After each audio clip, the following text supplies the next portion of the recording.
April 20th, Troy City Council Special Study Session is called to order. And Mrs. Bartholomew, will do the roll call. Mayor Shelley? Here. Councilmember Beltramini? Councilmember Fleming? Here. Howard? McGinnis? Here. Sherwin? Here. Slater? Here. Quorum present. It's my understanding that Councilman Howard will not be present this evening, but that Councilwoman Beltramini will be arriving late. So let's wait to excuse, and then, because if she doesn't show up at all, we need to excuse both of them. Okay. All right? Is that okay? Okay. All right. Okay.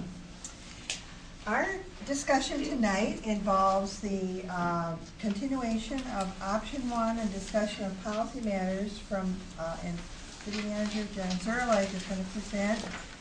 We received the data in the Tuesday report, which was detailed and interesting reading, and also refers to several sections of the 3-year budget. So, Mr. Zerlike, you want to start? Thank you. For the past several years, the Troy governing body has indicated that public safety is the City of Troy's top priority. Public safety, of course, being police, fire, and public works. That objective was affirmed when City Council selected what's known as Option 1 as the restructuring model to keep us economically sustainable for the next several years. And the reason for this meeting, and thank you very much for agreeing to meet in this venue, is to address some policy issues in advance of our budget deliberations, so hopefully we'll be able to have a smoother budget presentation. We're looking essentially for direction and or concurrence in 6 areas tonight.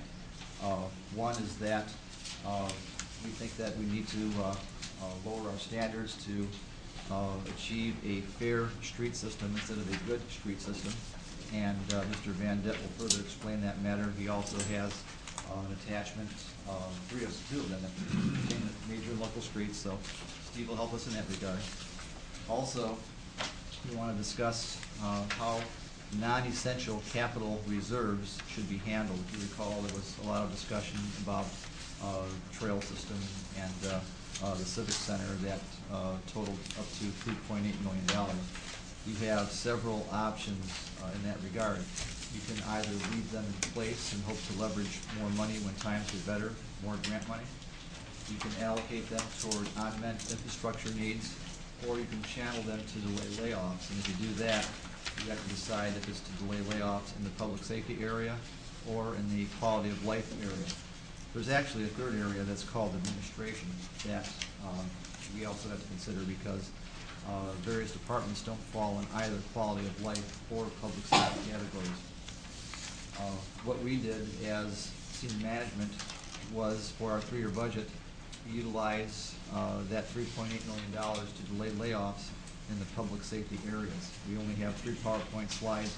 That's one of them, and John's going to assist in explaining that. We also want to talk about reduced hours for the library, and Kathy will explain that to augment her attachment. Discuss reduced hours in operations in the museum, and Lorraine Campbell will be doing that. Talk about reduced hours in the Nature Center, and Carol Anderson will handle that. And also, we'd like to get direction on the refuse fund millage. We have a very simple proposal. Whatever it costs to collect garbage, that's what we should charge for a millage rate. And if I may, if I could have Steve Van Dett come up.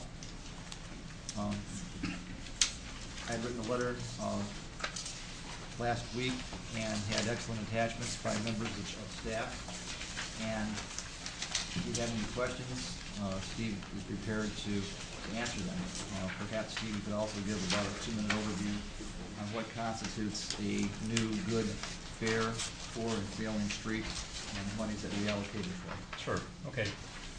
First of all, with regard to local streets, historically we've been budgeting $2 to $2.5 million for local street repairs, and we have known for the past 4 years or so, since we implemented a pavement management system, that funding level is not sufficient to maintain our local streets in an overall good condition. Overall, they are rated as in fair condition. That doesn't mean that every road is in fair condition. We have some that are actually rated poor. We have about 2 miles of roads that are rated poor.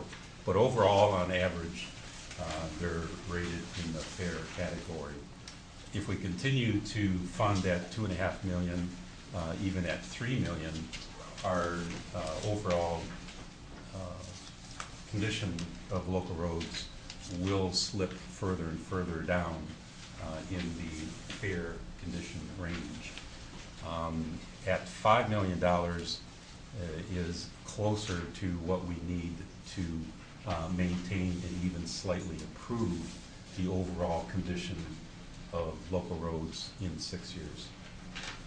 Right now we have approximately 60 miles of roads that are rated 5 or less, which is fair to poor condition, and the balance are in fair to good condition. So overall, it's a fair condition rating. If we were to magically get a huge sum of money that we could use to bring all of the roads to a good condition all at once, it would cost approximately $30 million to do that in the very first year, and $5 to $7 million each year after that, just to maintain them. So we're never going to actually be able to do that.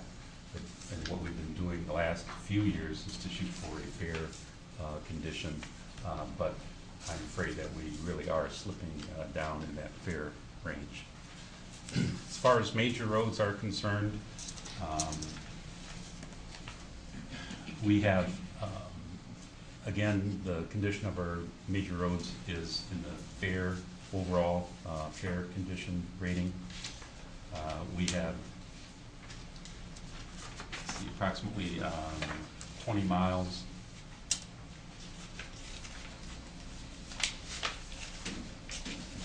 overall, we have 25 miles of major roads, and a little more than half, 13 miles, are 52% are fair to poor, and 48% is being rated good, with a PACER rating of 6 or greater.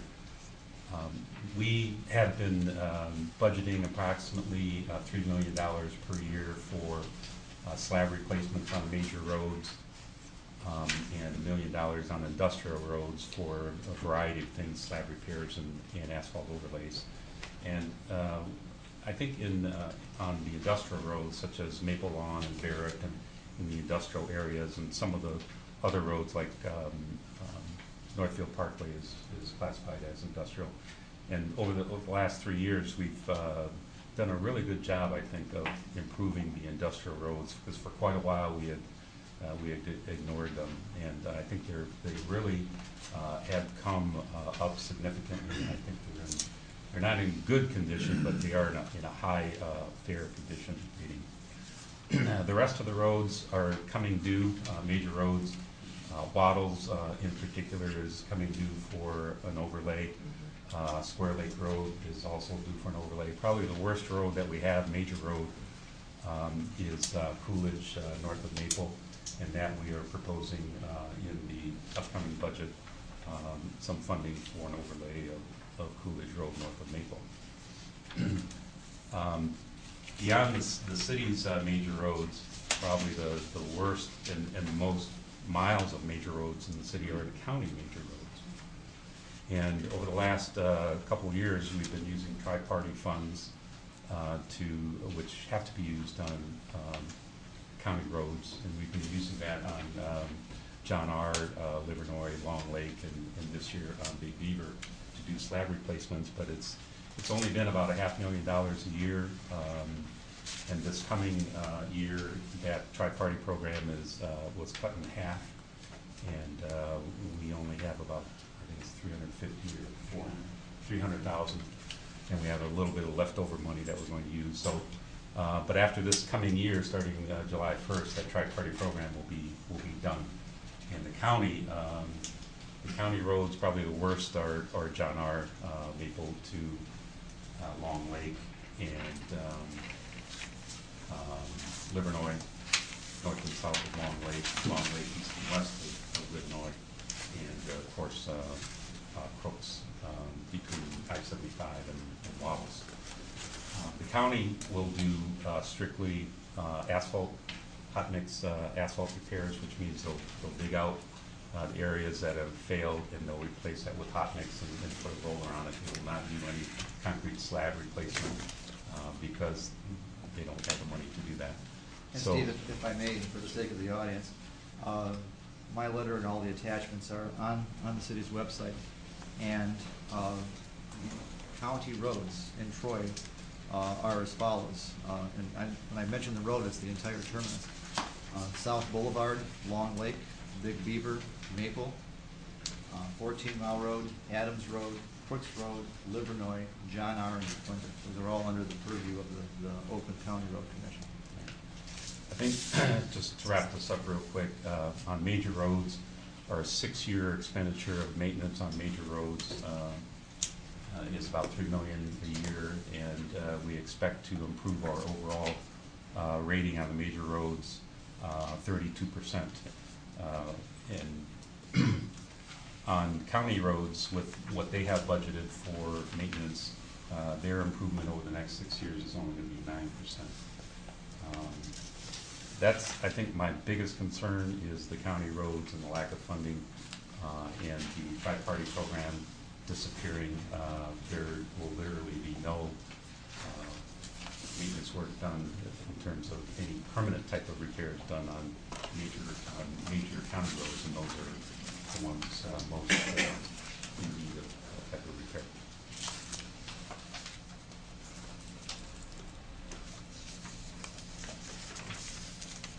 Questions? Councilman Kerwin? Just a comment. I had a chance to talk to Mr. Zerlak earlier. When I joined council, I had an opportunity to attend Semcog University on roads, and it was so enlightening for me to see what the impact of the poor designation really means. Once you have a poor designation, putting money into that is just like going to the bottom of the well. And I brought back for each member of council at that time a black road book from SEMCOG, and I have asked for the newer council members that you receive that. And it really does lay out. I think you do a very nice job in your explanation about poor and fair and so on, but the importance of not slipping into poor is dramatically different in terms of cost and recouping that. Would you address that just a bit? Prior to implementing our pavement management system, Troy and like many other communities, we really focused on roads that were in the poorest condition. I mean, that's obvious from the public's point of view. That's what they feel needs to be done first. But what happens is when you pour so much money into the worst roads, and addressing the worst roads is about 5 to 6 times more expensive to repair a poor road than it is to do preventative maintenance on other roads. And when you pour so much money into the worst of the worst, what happens is those other roads start to deteriorate and they become poor, and you never catch up. You never catch up, and the roads continually go down and down. So since we've implemented the pavement management system, we do have some poor roads, and we will get to them, but that is not our primary focus. Our focus is to catch those roads at the deterioration curve at the right point, so that we can spend money on slab replacement, on joint repairs, on various sealing treatments in order to bring that condition back up to good and get more surface life out of it before it goes down into the poor condition, and it costs 5-6 times more to fix it when it gets to that condition. Any other questions on this? Just a comment from my perspective, and that with regard our roads that are our responsibility here in Troy, and those that are county roads that are within our city, but they're under the county jurisdiction, and allocation of funds for those roads. I think that it's important for us to be expending most of our monies toward the roads that are our own responsibilities, and keeping those in fair condition. And I know that we've had the program of the tri-party funds, but with that going away, I do not see us pouring a great deal of money into those roads that are county roads where we're not going to receive anything back from the county, because eventually there just won't be monies to even fix our own roads. So that's just my take on that. Of course, if there's some kind of an extreme situation where there's a hazard that is troublesome, that would be fixed, right away, because that comes under health, safety, and welfare. Is that correct, Mr. Zerlag? That's absolutely correct. In fact, historically, the city of Troy has spent more money on county roads in Troy than Oakland County has spent on their roads in Troy. But we had to. I mean, Big Beaver is a classic example.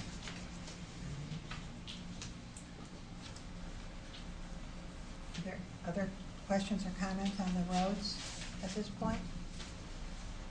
Councilwoman Beltrame, welcome. Thank you, and I meant no disrespect by being tardy, I'm sorry. Oh, no, we understand had things completely. I We had to hope is do, Dick so. doing well? Yes, Okay, thank you. We're all concerned about it. I appreciate that, thank you. In the memo, about the roads, on page 2, it says that we've not, gotten much money back from the county on the roads that we have done some work on, and did we not advance construct some of the reconstruction on Big Beaver and then get money back for that? Yes. We were, if I may, we were the first city in the state of Michigan to utilize the advanced construction methodology. It was Big Beaver Road. It was primarily in conjunction with the Downtown Development Authority. And what we received back essentially was a grant. It was an 80-20 grant, but 20% was the city of Troy. I don't know what share the county was. It was zero. That's okay. Anytime we are the lead agency, whether it's an That's what advanced this says, construct, yes. anytime we're the lead agency, the road commission pays zero. It's a 20% local share. If we're not the lead agency, if the county is the lead agency, then we will pay 10%, and the county pays 10% of that local share. I understand that that is the normal rule. It was my understanding when we did Big Beaver that the county did agree to pay part of that back, as if they had been the lead agency, and we tracked those dollars for several years. And we did, I understood from management at the time that we got some of that money back.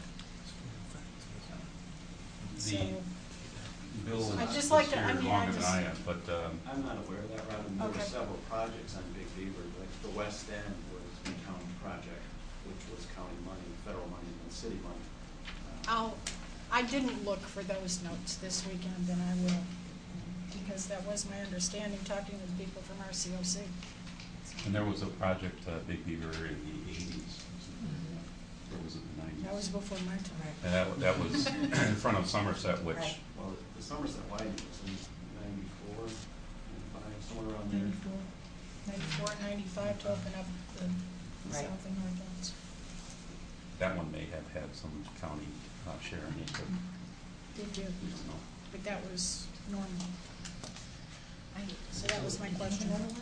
I just have a comment. Okay, go ahead. It's Councilwoman in Thurman? response to you, again, I think that we do need to kick, scream, holler for the dollars to come to those county roads, but I can't see, we get comments all the time on John R., or before then, different ones, and truly our citizens who travel in Troy don't want to hear it.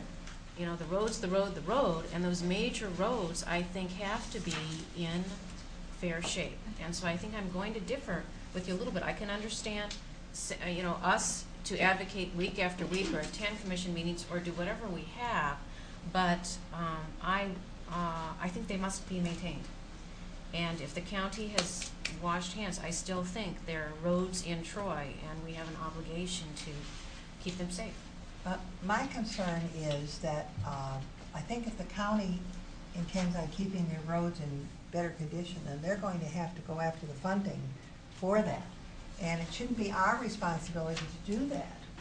And I'm certain that there are other communities that are gonna feel the same way about roads that are county roads that are within their community. And since funds are limited, that's why I expressed that. And I think that they have the ability to go after funding if they feel that they need to do that, so let them try to do that. Same thing with the snow plowing, you know, we're doing, I know we're changing the snow plowing,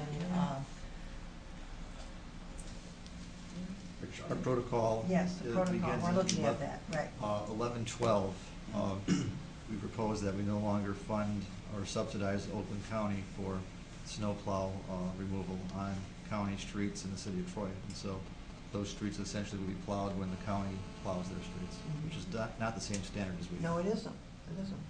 But I think what's going to happen is then people are going to realize that they're gonna have to go to the county and say, county, we want these things taken care of, and this is what you should do. I think that their responsibility lies with them.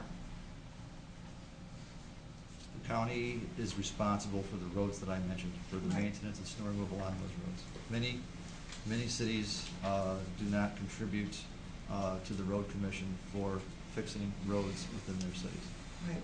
Troy has historically paid for more in county roads than the county has paid in county roads. Councilman Slater?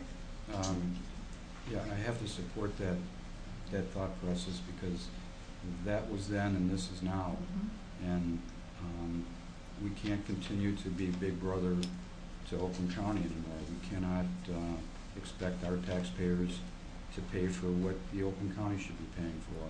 So I have to support that it's time to tell the county, take care of your stuff. Councilwoman McGinnis? I had a question. I know that you mentioned the local roads. $3 million is a fair but slipping amount of money that we would need to set aside. Can you give us some indication of what a fair and sticking number would be? I mean, I've heard other numbers tossed around above $3 million, but I think especially in terms of when we're talking about what we might be doing with other funds that we may be moving around, what is a number to shoot for that would keep us at fair and sticking? Our pavement management system indicates that we should be shooting for $5 million. And I had heard that. I just wanted to clarify that that was really the number that we could consider allowing us to get to fair and potentially. It wouldn't bring us into all of our roads into a good range, but it would keep us at fair, keep us from slipping, and it's something that is kind of a moving target because we look at the condition of the roads every year and do a reevaluation every 2 years as far as the rating is concerned.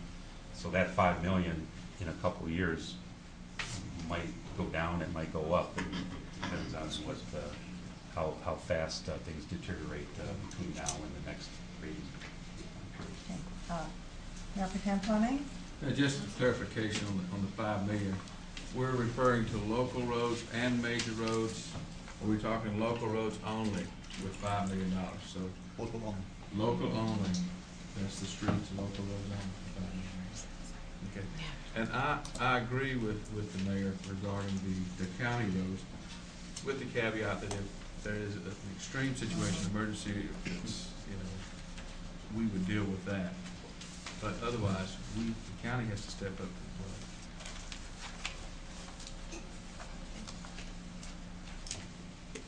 Where did you want the discussion to go next?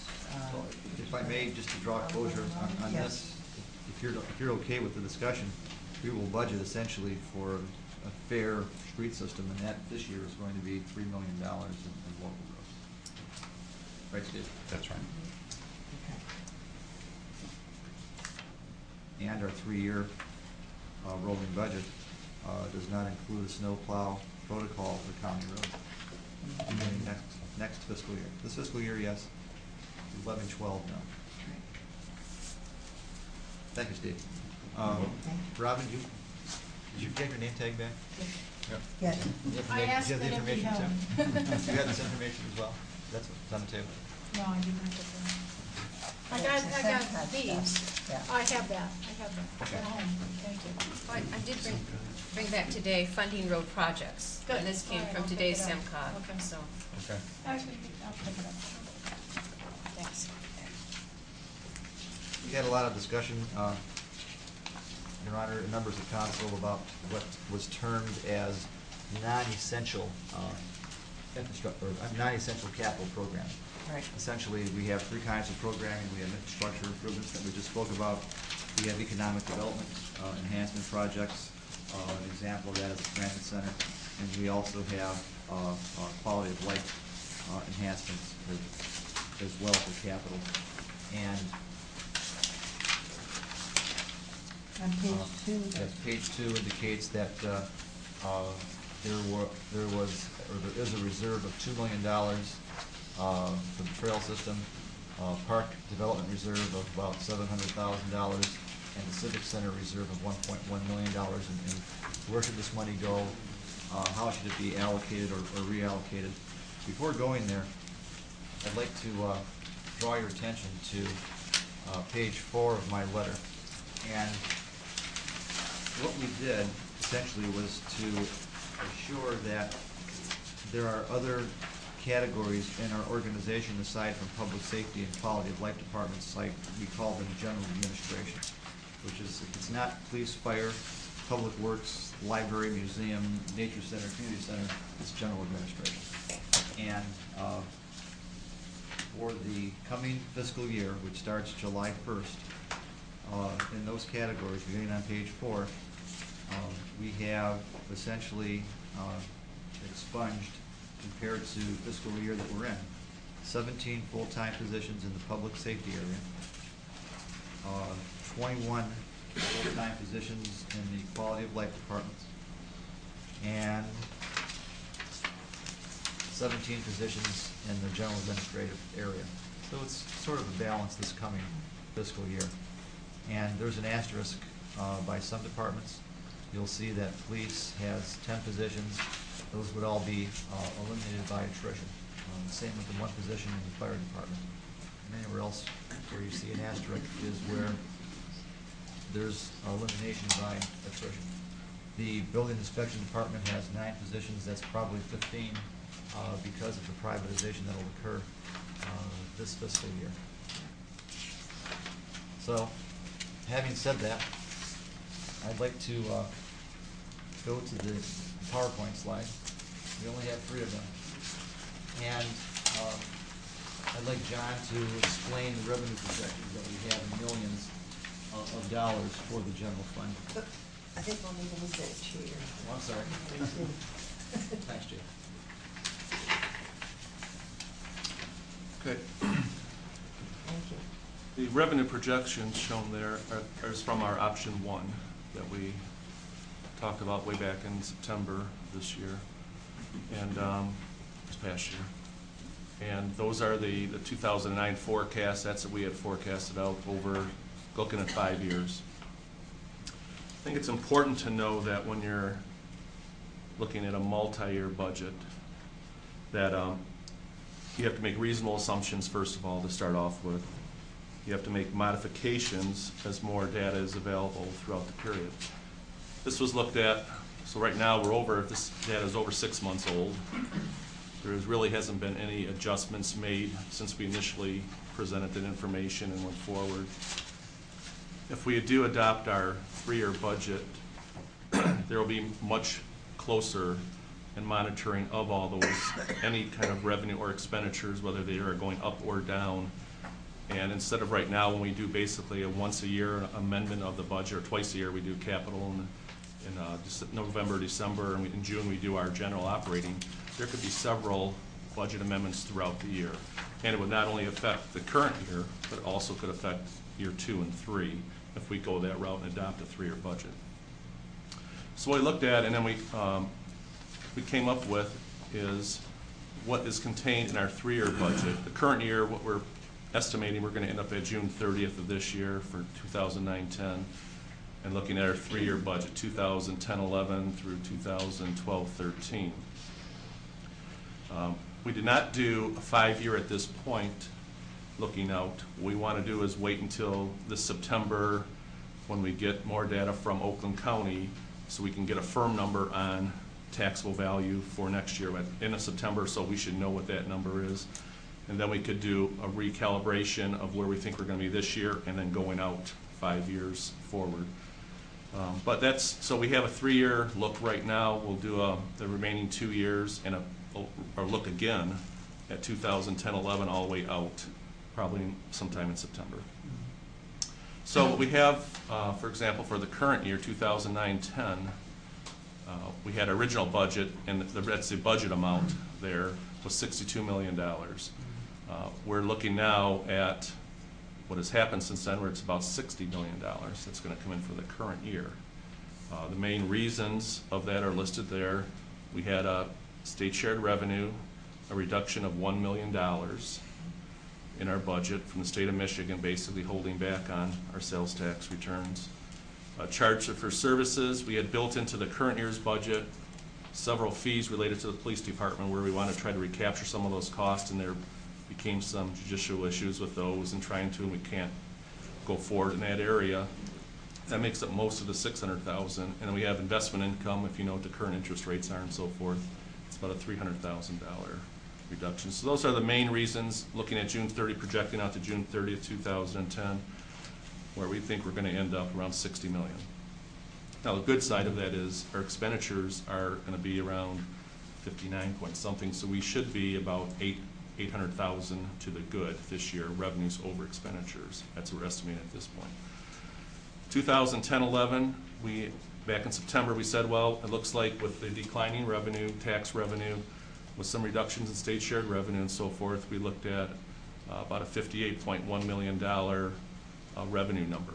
And that's the number we have to, since our expenditures have to equal revenues, that was our budgeted number for 2010-11. As you can see, we came up very close to that number. It's $57.8 million.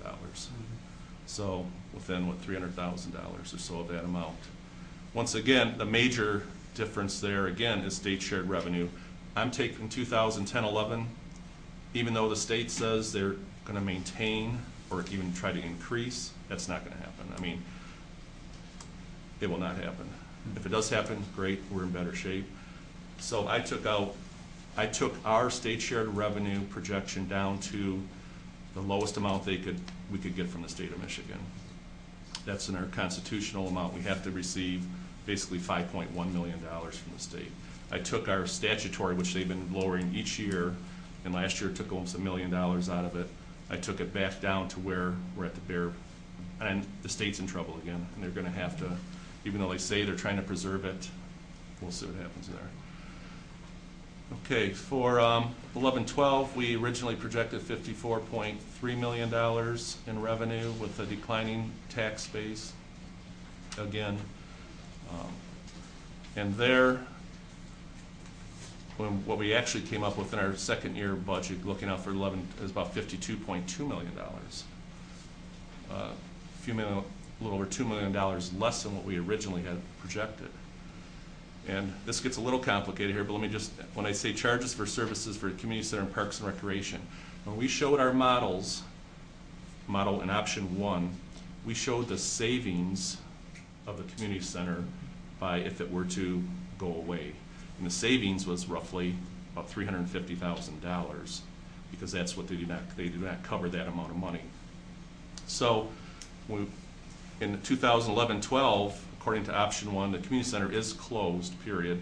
So the revenue, all the revenue related to that, and parks and recreation and so forth, amounts to about $3 million. That has to come off of our revenue now. And there are expenditures also that are removed for a more major portion of that, but that $3 million has to come out of the budget. We're no longer going to receive those monies.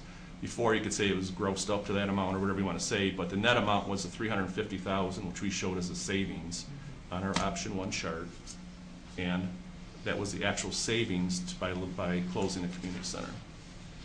So $3 million comes out of there. That puts us in line and actually a little better off than what we would have been if we were to add, if that $3 million were back in there and we still looked at that.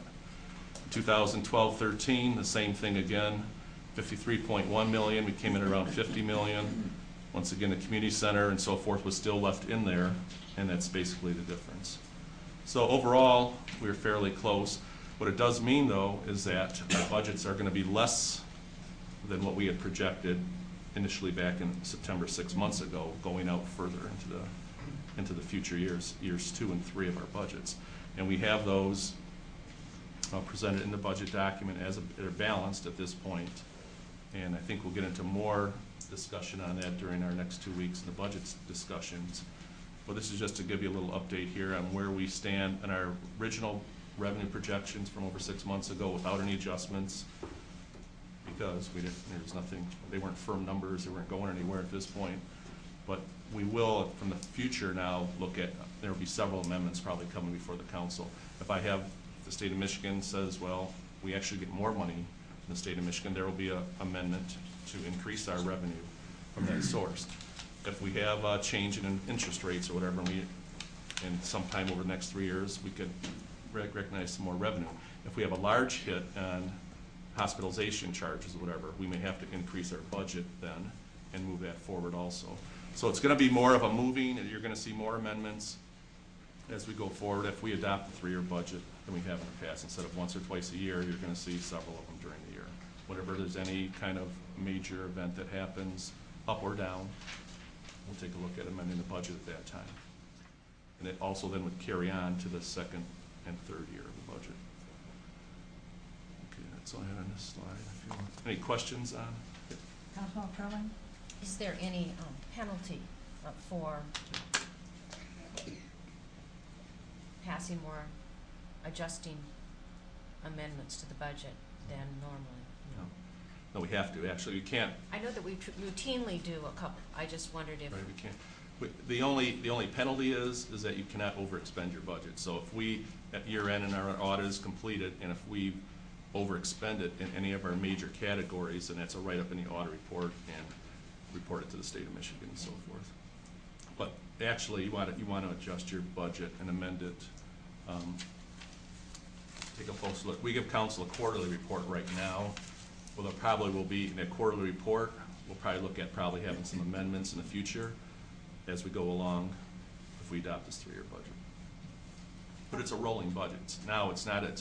Right now we kind of have a 1-year budget, and then we take a look at it quarterly and so forth, and we adjust near the end of the year, and we adjust at the beginning of the year for capital projects and so forth. But right now, it'll be a rolling budget, and there'll be more amendments to it. Kind of the drop in value, in revenues from 2009 forecast to the 2010 forecast by roughly $2 million each year lower. Is that because of the drop in valuations both in residential and in commercial? And for commercial this next year, it's supposed to drop more than residential? What? We came in, we had projected the overall, and Lakari in his office in Oakland County basically projected a 12%, roughly a 12% reduction in our overall taxable value for the city. It actually came in at 11.3%, the reduction for 10-11. Now, 11-12 has a 10% or so range there, and we're gonna, in September, we'll have a little better idea and a more clear picture on what that actually will be. But right now, we're basing it on our budgets on a 10% reduction in taxable value, in total taxable value. Now, within that, we have the DDA, and we have the brownfields, and we have the LDFA, and those do reduce our total taxable value down to what the net amount is the city gets. Right. And that depends on whatever happens in those districts, basically. If the DDA goes down quite a bit, then we pick up a little bit more in our area, but those numbers are not known really until December, basically, on what's going to happen there, and at the end of December. Mayor Pro Tem Fleming, do you have a Yes. question? Ms. Lionrado, as we move forward, looking at 2011, 12, 12, and 13, and we look for ways, obviously, to keep this community center open, I think there's some options on the table. We'll just add that and the corresponding expenses. We'll just add that $3 million back to the 2010, 11, 12 forecast, Well, 12, 13. not- Add it back and have corresponding expenses, so you Depends on what, offset it. right. Yes and no. Portion of that will be added back in. Not all of that is community center. We do have, as you'll see in the option 1, there is quite a few reductions in Parks and Recreation overall. Right. So wherever, some of the program we have had in the past and so forth, and if it's not a cost neutral type thing, we're probably not gonna be able to do that in the future. So it will be added, but a major portion of that will be added back in, will be added back into the revenues. More than half. And we'd be closer to, more than half, and we'd be closer to our original numbers that we had there. Okay. But we have to have, right now, the community center is, there's some reductions in this next year's budget. And July 1/11, as it stands right now in our 3-year budget, it's being closed July 1. Now, if they were about a little over 100,000 or so short this next year. If they could, we'll have to discuss that when we get into our budget discussion. I don't want it right now, but we'll have to talk about that, and it's a matter of, if they could meet the only thing you have to look at is that the expenditures, there's some revenues there too, but we have to add back in all the expenditures that go along with it too. So we have to, on both sides, it's gonna add it up. Yep. And there's also, just 2 things. One is that there is what you would call an intervening variable with the community center that is relational to the Downtown Development Authority.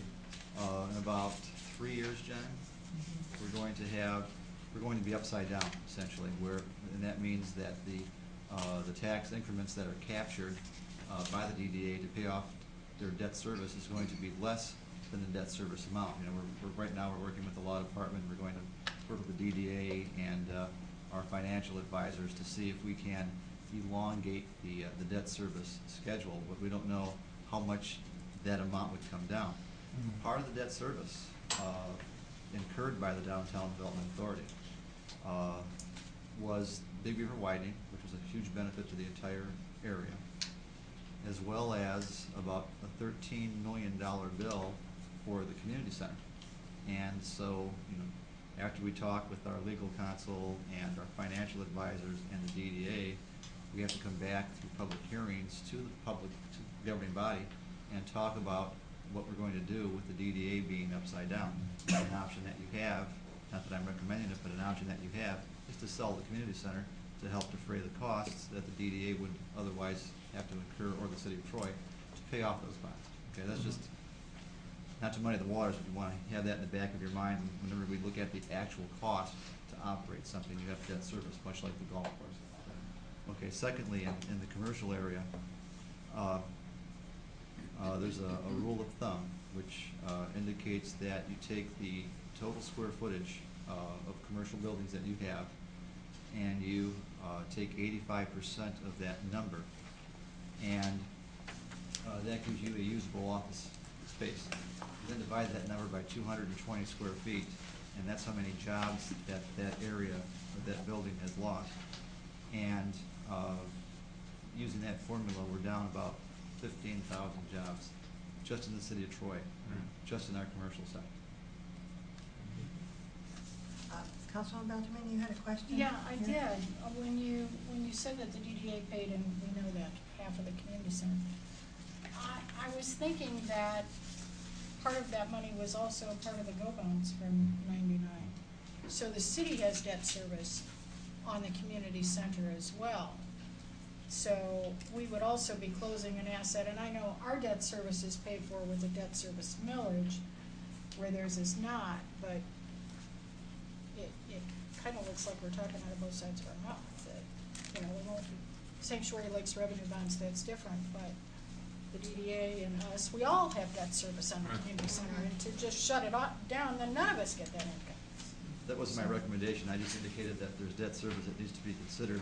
The DDA had bonded, owes about $13 million for the community center. They won't have money to pay for it. So when you talk about the community center, do you want to just, how do you want to handle that portion of the debt service? It's just something that needs to be discussed. I think it's contiguous with what we spoke about before. We have to look at everything on the table. Okay. The, Other questions? Councilman Snyder? We are just really talking about revenue right now. Right. So, I don't want to wander over into that too, but it just, common sense tells you that we'd be stupid to do that. I think realistically, we may want to look at that revenue line being just a little bit smaller than it really is. I guess we'll get to that point.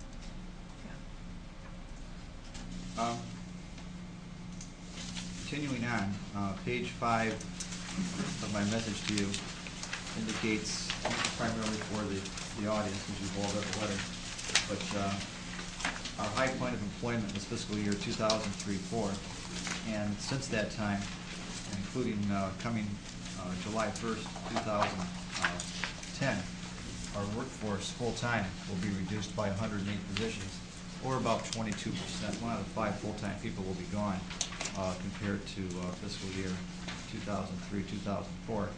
And when you adopt the 3-year budget, there will be a decrease in the workforce by about 160 full-time positions. We'll be down to about 317 full-time personnel.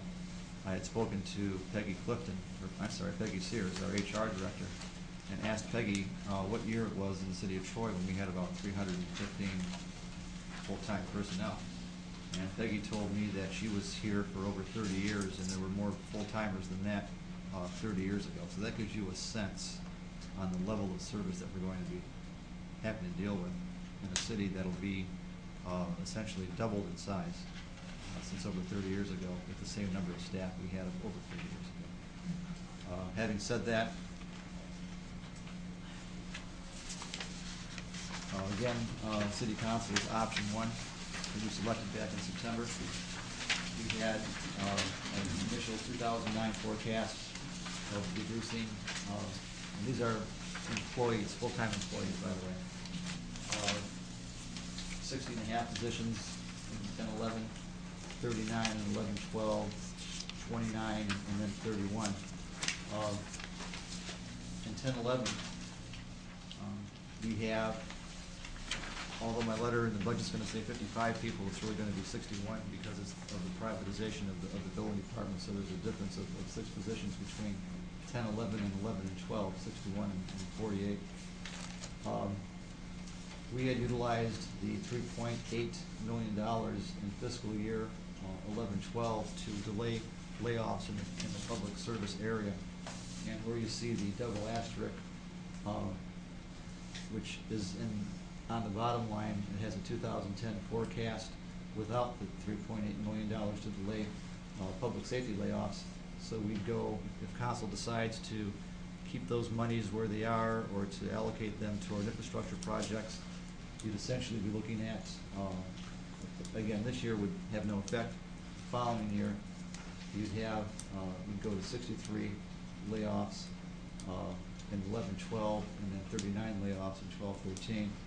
And that would be public safety personnel exclusively because everybody else is essentially gutted out of the quality of life in administrative areas prior to that. So the question that's before you, when you adopt a 3-year budget, how do you want to handle the $3.8 million? And my question is, what level of service will we be able to provide if we go down to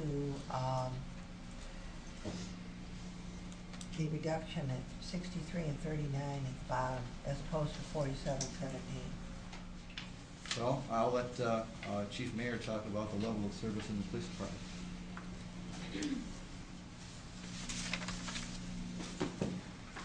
I think that we should know that in order to make a determination. Sir, do you want to sit down?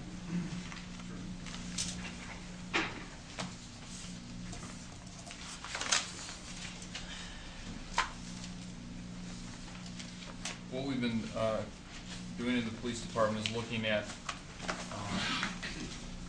getting everybody involved that works in the police department in where we're going to be in a few years based upon this level of service cuts.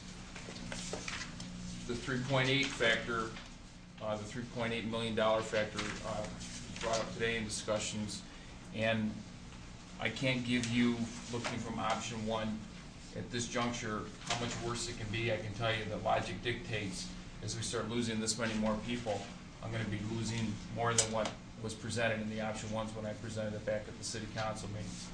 This is going to be worse. I'm going to lose a lot more personnel, obviously, which will then start getting into the special units. I was going to try to do what I could to save the special units that are revenue enhancers and quality of life services. We will go down even more so to a bare bones organization of patrol response and minimal investigative abilities. We won't have the things that we do now that make us the great law enforcement agency that we are.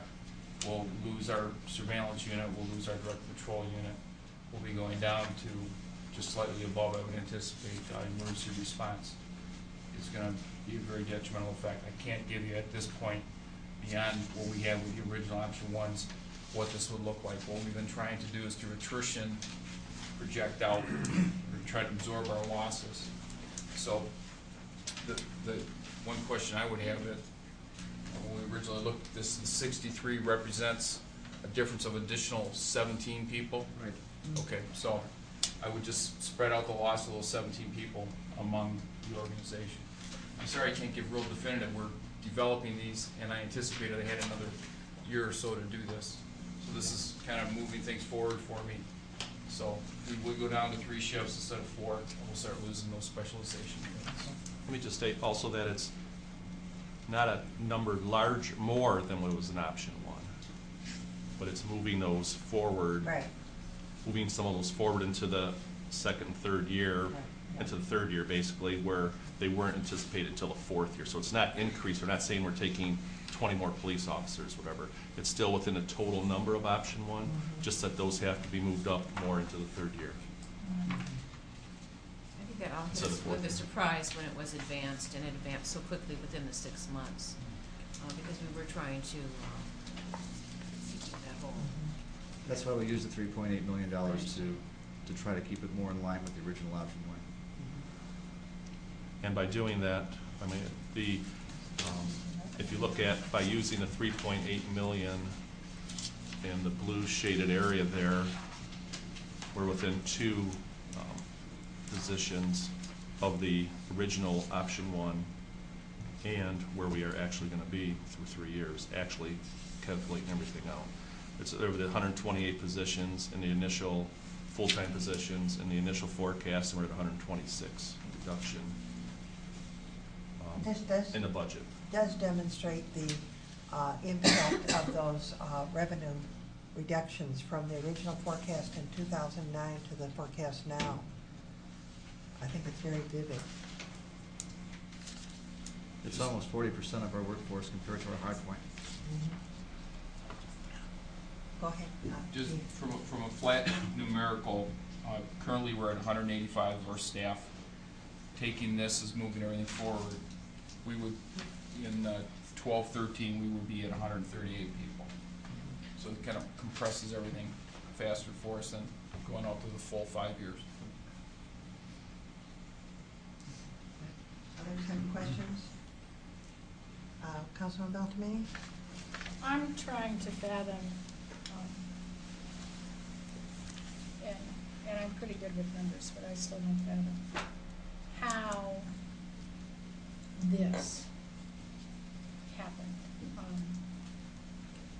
I get how your numbers are $2 million less than they were in September. I don't understand why we weren't apprised of this on the 1st of March when we talked about this. And we asked for some other things on the 1st of March and didn't get them either. But even so, you were authorized to put that fund balance in November, which should have made up some of this. And what you're saying is it not only didn't make up some of it, it didn't make up any of it, and yet I can't add and subtract and get the same numbers you do. That's where I am. Well, I think when we cover the budget in detail starting next week, it'll be more clear. The fund balance is added back in, $2.4 million in the 2010-11 budget, a smaller amount in 11-12 and smaller in 12-13 to keep us at that 15% level, which council said. We have, when you look at that number, we have to balance the revenues. So we no longer have, we had in almost $3 million in a 1 year, we had to come up with additional expenditure cuts. We did not have that revenue source. What you look at is, in our option 1, things that were laid out there, we had, for example, we had, if you eliminate the museum and the nature center and the community center and so forth, and the library and whatever, we looked, basically those were, the total budget was taken out for those items. Well, we know there are gonna be some kind of carrying cost to keep those items in there, so that money is built into there, which adds a little bit to that number. We asked you to add that back before you gave them to us in March, though. Well, I'm not Again. sure what you're talking about in March, but I mean, this is, the budget document will, I We'll guess, get John, more my detail on it. frustration is, I feel like I was on a railroad track the 1st of March. When you came to us and said, I want to have a study session, and 4 of us said, John, yeah, we'll give you approval kind of to go to option 1. We expected to see what the fund balance would have mitigated with option 1. I know that on the 1st of March, you're well into the budget document, so you knew this issue. You could have brought it to us then. And now you're saying to me, Robin, don't bring that up now. We'll get to it with the budget document. So I guess what you're saying to me is there is no appropriate time to ask those questions until it's too late. I mean, I started this in September when I told you I was really uncomfortable with option 1. We told you on the 1st of March that some of us, the majority of us, were still uncomfortable with option 1, and we wanted to see what the mitigation would be. We didn't get that. I get a budget document without anything that tracks where anything except the discretionary money has gone, and I thought we were having a study session to talk about how that would be used, but you've already used it. it's in a proposed budget. Council has, they can do whatever they want to do with it. It's in a proposed budget. We are following option 1, which council said to follow, which does close down those quality of life facilities in the 2nd year. That's what's in the budget. That's what is explained in the budget. We show all the reductions in personnel every year, which were laid out in option 1 originally, and that's what is shown. But I don't see any mitigation of any of those special funds that you put in there, and that's my question. We're getting, the numbers are what, I mean, when we look at the budget, if we look at the budget and we'll look at it next week, you will see where everything is laid out. John, I've gone through this budget. Well, I I have too. still mean, see the same number of people being cut that were cut before any of that money went in. Some of it's being cut in 5 years, some of it in 3 years. You've adjusted the dates. I get that. But again, I am beyond frustrated, which is the only reason I'm here tonight. I do have someplace better to be. But I wanted to get my questions answered. well, if you look at 10-11 budget, it was $300,000 off of our original estimate. And that clearly uses, there's a portion of the fund balance that's used, that we said we'd use a portion of the fund balance. But you for didn't 10, when you 11. made that estimate. I already said that. This is 6 months ago without any adjustments made up to this point in time. If it was, these were made back in September and looking out 5 years, and I explained it earlier that that is what we did, and normally we would have amendments during the year and so forth to come up to that. The budget was not done in March. This was the most difficult budget. I've been doing them for 34 years. This is the most difficult budget that I've ever had to work on, and it was not all done in March 1st. I didn't say it was done. I said you were well on your way. Well on the way and To done know. is, and when you want to look at 3 years, and then you have to look back and see, well, is there anything that could be done in 10, 11 to do anything that could affect 11, 12, and 12, 13? It was not done until you got the documents. Right. The final review of it was last weekend, on the final review. So there's 380 pages or whatever there is in the document. All right, I will keep my mouth shut.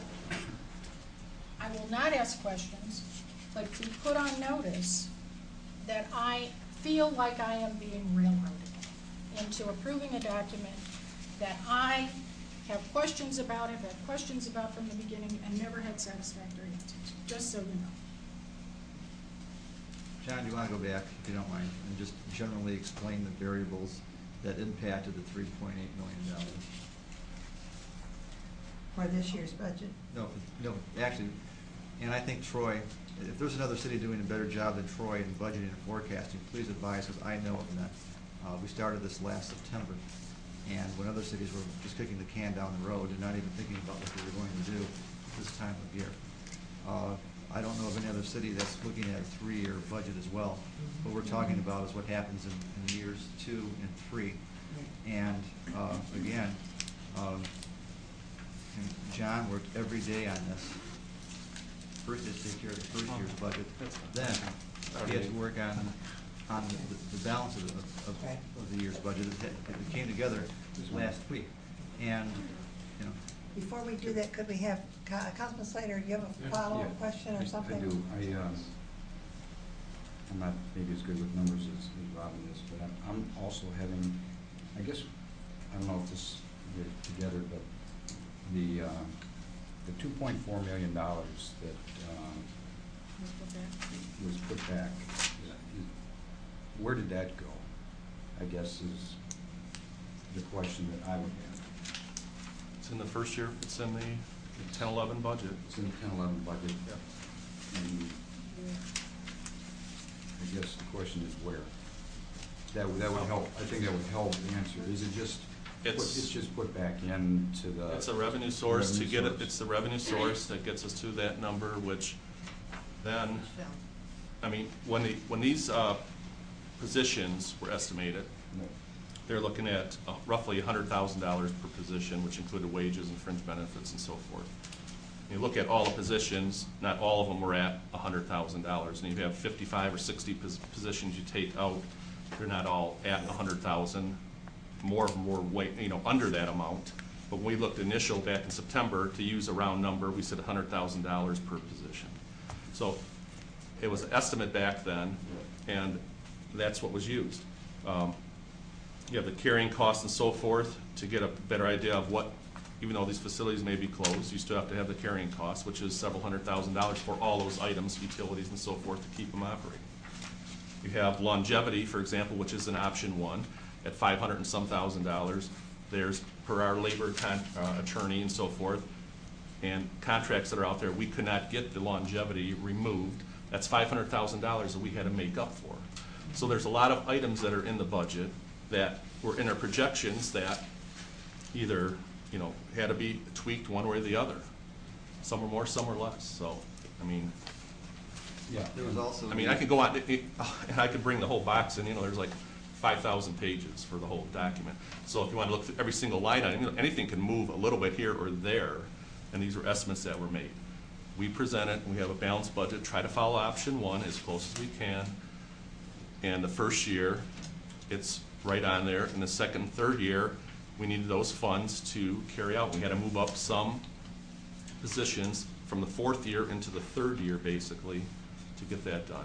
So that's basically how, that's how it is. We have in the second and third year, we have retirement, we have health care cost. We're looking at, because of our savings and what we think we're going to get through some concessions and so forth, the health care, we're not projecting any health care costs for 11-12. Well, hopefully we can get these concessions, and that's what's going to happen. The following year, we have a 5% increase in health care costs. Pensions, we said, okay, we're going to, we knew there's $1 million increase for the pensions for each year for the next 4 years.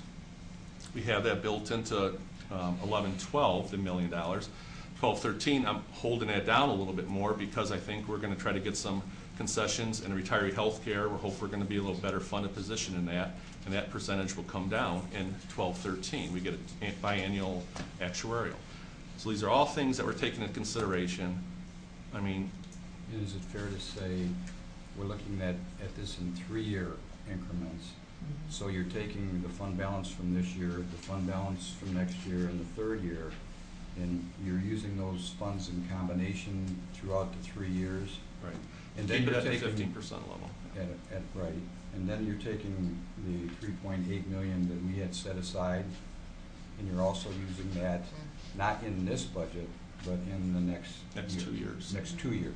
The 2 years out. So, First year does not use any of the capital funds or so forth. The second and third year, which I thought was some direction from council, maybe I was wrong, but it is a proposed budget and document that I thought there was some leaning towards to try to save public safety positions in going out further. Right. Those positions had to be moved up, those positions had to be moved up, so that's why we did it that way. It's, But I council think- could do whatever they want to do with the budget, it's balanced at this point, and this body is so used to doing things in 1-year increments. Right. What you're doing is in a 3-year increment. Right. yes. So, I guess it might be helpful What, Councilman Kerwin? To go back to, I know that the Which chief thing? came in response to you. Right. What were the 3.8? Let's Yes. go back to, because Councilmember Beltramini then addressed, I'm here, you know, to look at the 3.8. That's on Right. page 2. It is number 1. So I guess if we're going back to look at page 2, number 1, on the 3.8 and the different things, I have a question. And it's not to what the 3.8 will do. We've kind of gone through that, haven't we? It's sprinkled here and there. Right. I want to talk a little bit, Mr. Zerlag, and maybe this will come through, Ms. Anderson. The ability to leverage trails. 3.8, I know is already, this is our, I want to completely walk through that. If there's a chance that that will happen before it is completely gone. So if we could hear from Mrs. Anderson on that. Sure. Thank you. You come to the hot seat. Sorry, Carol. Because this money seems to be, you have the non-essential projects all seem to be there. So, where are we on the ability, particularly trails, where there was, where the plan was there so that it would have the ability to leverage funds? Yes, in part. The plan to reserve those funds was twofold. One, to leverage additional funds from other funding sources. But two, because of the cost of the trail system in general, was going to be in the at least tens of millions of dollars, if not $20 million. It was thought best to start to save some of that money. So those two parts to that. Whether that funding can be used to leverage additional funds, at this point, there are federal funds out there, particularly some federal funds, complete street kind of thing, and DOT money. I cannot tell you today that we have a great chance of getting those funds. I don't know what the feds are going to do in the near to distant future. I think we've probably got as good a chance as anyone to get those funds, but it isn't, and it's not going to be in the next 6 months, for sure. Because I think that's the whole reason we're here.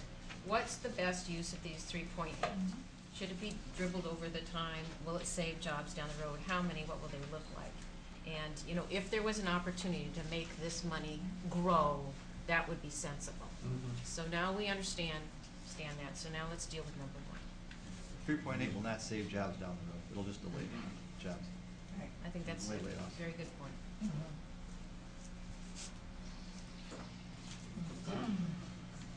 And that road's faster than we thought. Yes. Because even as we were hoping that we could hang on for those, this is now moved up a whole year. That's It's going faster back than- to that It's first faster than all chart. of us thought. I bet John hasn't figured this out for, what, until last week? 3.8 weeks.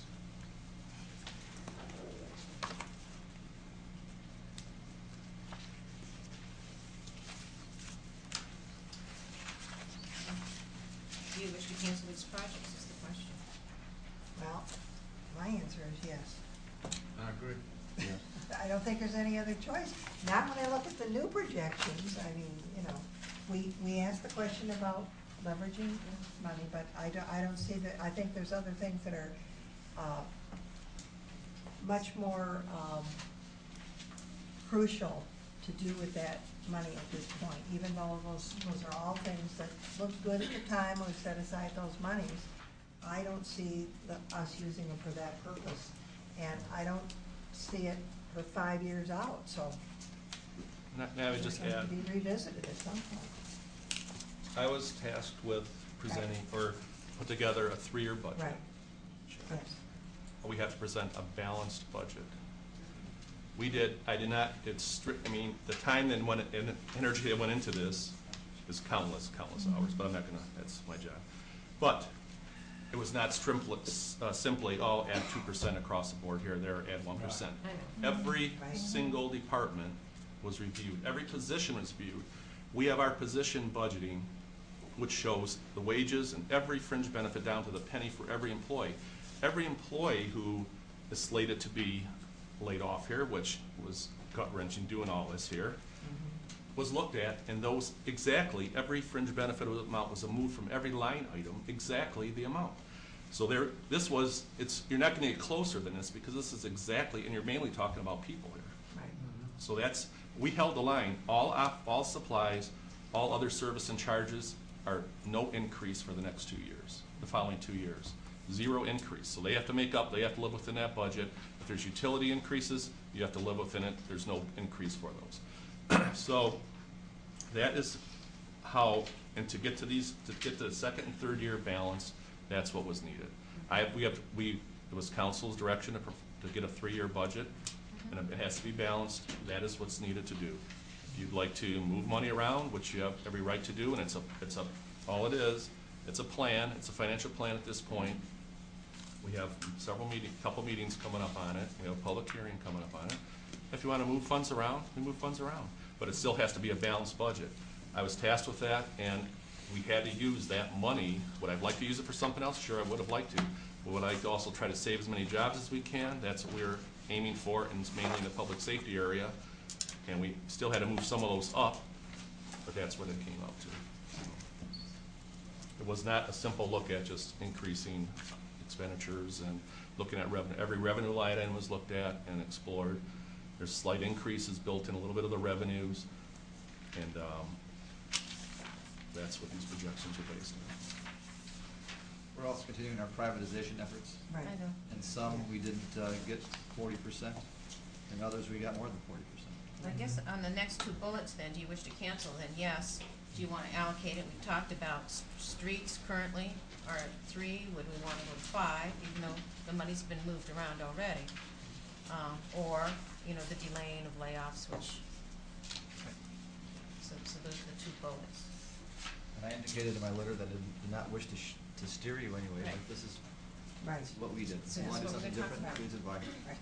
Well, and at our last meeting, that when we all met together to discuss some of these, we knew that we'd be having a meeting to nail this down, so that in this budget, and then for the 3-year budgets out, we'd know exactly where we were gonna go.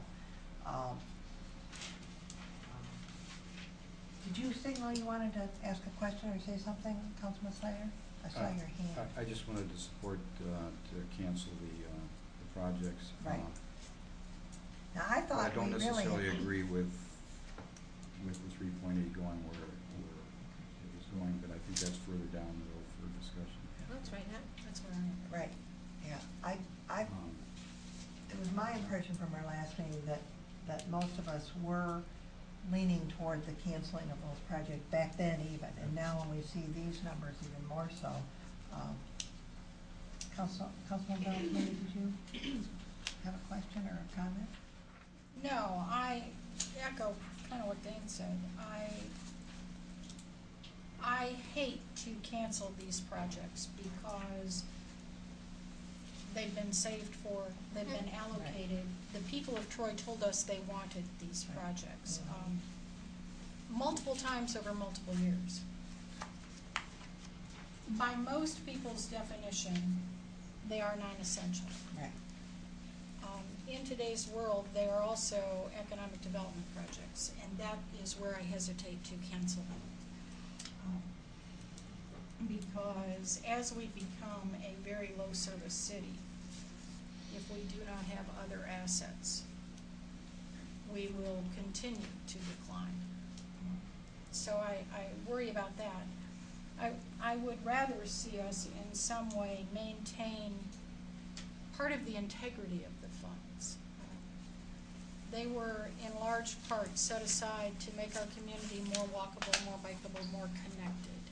And that includes the 2 million trail system, it includes the civic center improvements, it includes even the park development, which this budget says is $0.8 million and this memo says is 0.7. So there's a $100,000 difference there that, again, somebody has to explain. To that end, Carol mentioned complete streets.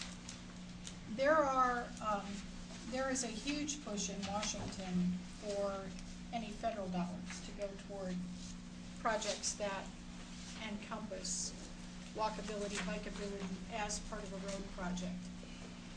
or put them into our local roads for use of getting us around our own community and sidewalk repairs and bike lanes and those sorts of things, at least maintain some sense of why they were set aside. And I hate to have funds that we've been saving over longer than 5 years go for something entirely different than the people told us they wanted those funds to go for. But that's not tonight's discussion. Can I make a comment, the .8 versus a .7? I just want to know why it's different. Well, it's on page 242. If you want .7 is our park reserve money. There's $100,000 for some improvements at other parks. So it's in the budget. So we'll cover those when we cover the capital budgets in more detail, but that's, the numbers have been very scrutinized very well. I know, but I want them to be consistent. That's all. Well, they are.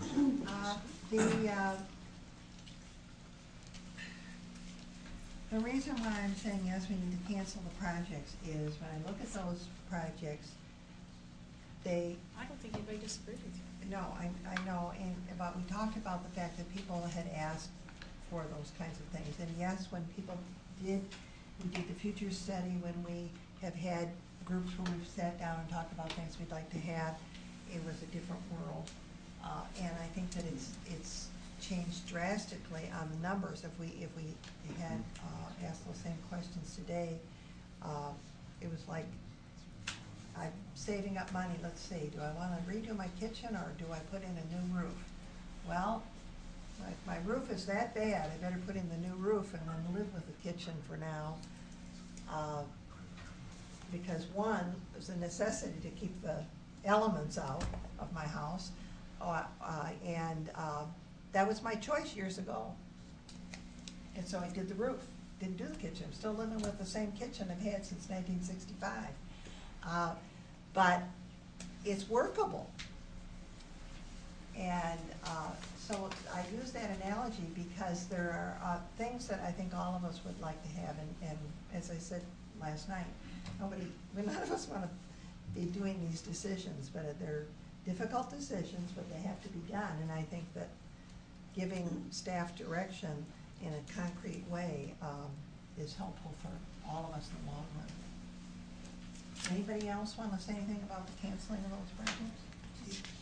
Councilman I want to say about the direction we had given, because when we went through option 1, option 2, and option 3, we all saw on option 2 that inevitably the jobs would be lost, the things would be closed. So in an effort to ensure that we would have the safety jobs saved, that's why we said go with option 1. That direction was clear, and so I understand you're looking at this and saying, well, this is what the 3.8 will do, and I can appreciate that. No one wanted to be where we are now, but we are, and that's the world that we do live in. So option 1 is where we're going, and I think that you've been working at, there's some out there who've been saying that it's the machinations of the manager. It is not. It's the direction of this body dealing with our economic. Thank you. My job is to alert the council of what was going to happen with the good staff that I have, and we did. And it wasn't just me that came back last year. You've known this for about 5 years. Right. And it is a good time that we can talk about this, because certainly when we get the emails or the phone calls from folks who are saying, well, other communities aren't doing this, well, other communities aren't sharing as vocally as we are the 3-year outlook, the 5-year outlook, and the 10-year outlook. And we are at every single meeting looking at it in those terms. So I think the rolling budget is absolutely important for us to get the picture of what this will look like, and then move back from there. And then you just budget backwards. And I said this before, so pardon my redundancy, but it really is like a site plan review where you go from a concept to a schematic to a specification. And when the council said out of all the concepts, they wanted the concept that was known as option 1, which would essentially mean that over half the jobs 4 years from now are going to be in the public safety area. Over half are going to be in the police department, as a matter of fact. That's where we're going to go. Option 1 then became the schematic, and now the budget document is the specification. And it's Right. very clear and precise for fiscal year 10-11, and it's close. for the next 2 years after that. But it would be great to get concurrence on being close per se. We don't want to present a budget that delays layoffs in the public safety area to have the majority of the governing body say, well, you know what, keep the money where it is, because then we'll accelerate those layoffs. I mean, it's an either or at this point. And the only other question that I really have, and it's right here on the second and third bullet, is when Ms. McGinnis brought up, it's $5 million to get fairly fair roads. Is it the inclination of the council to put more money into that, or keep the 3.8 where it is? You mean for the next budget, not No, for this one? I'm talking about for the next, Just so you know, to go We're coming to to, 3. to go to good. No, I'm not going to go. Okay. We're not going to good. We talked about the upper regards of fair. Still need about 30 million up front. Isn't that right? Well, we Steve? just had the conversation, it was 3 to 5. We went from 3 million to 5 million. Well, No, but to bring Do it everything all up, at let's once. do it all at once. You can't do it all. Everything up. Right. Okay. That's the question on how to use this money. Right. And that's one of the bullets, and I'd like to have that discussion unless people are fine. And that's local roads. I gave you my thoughts on that, absolutely.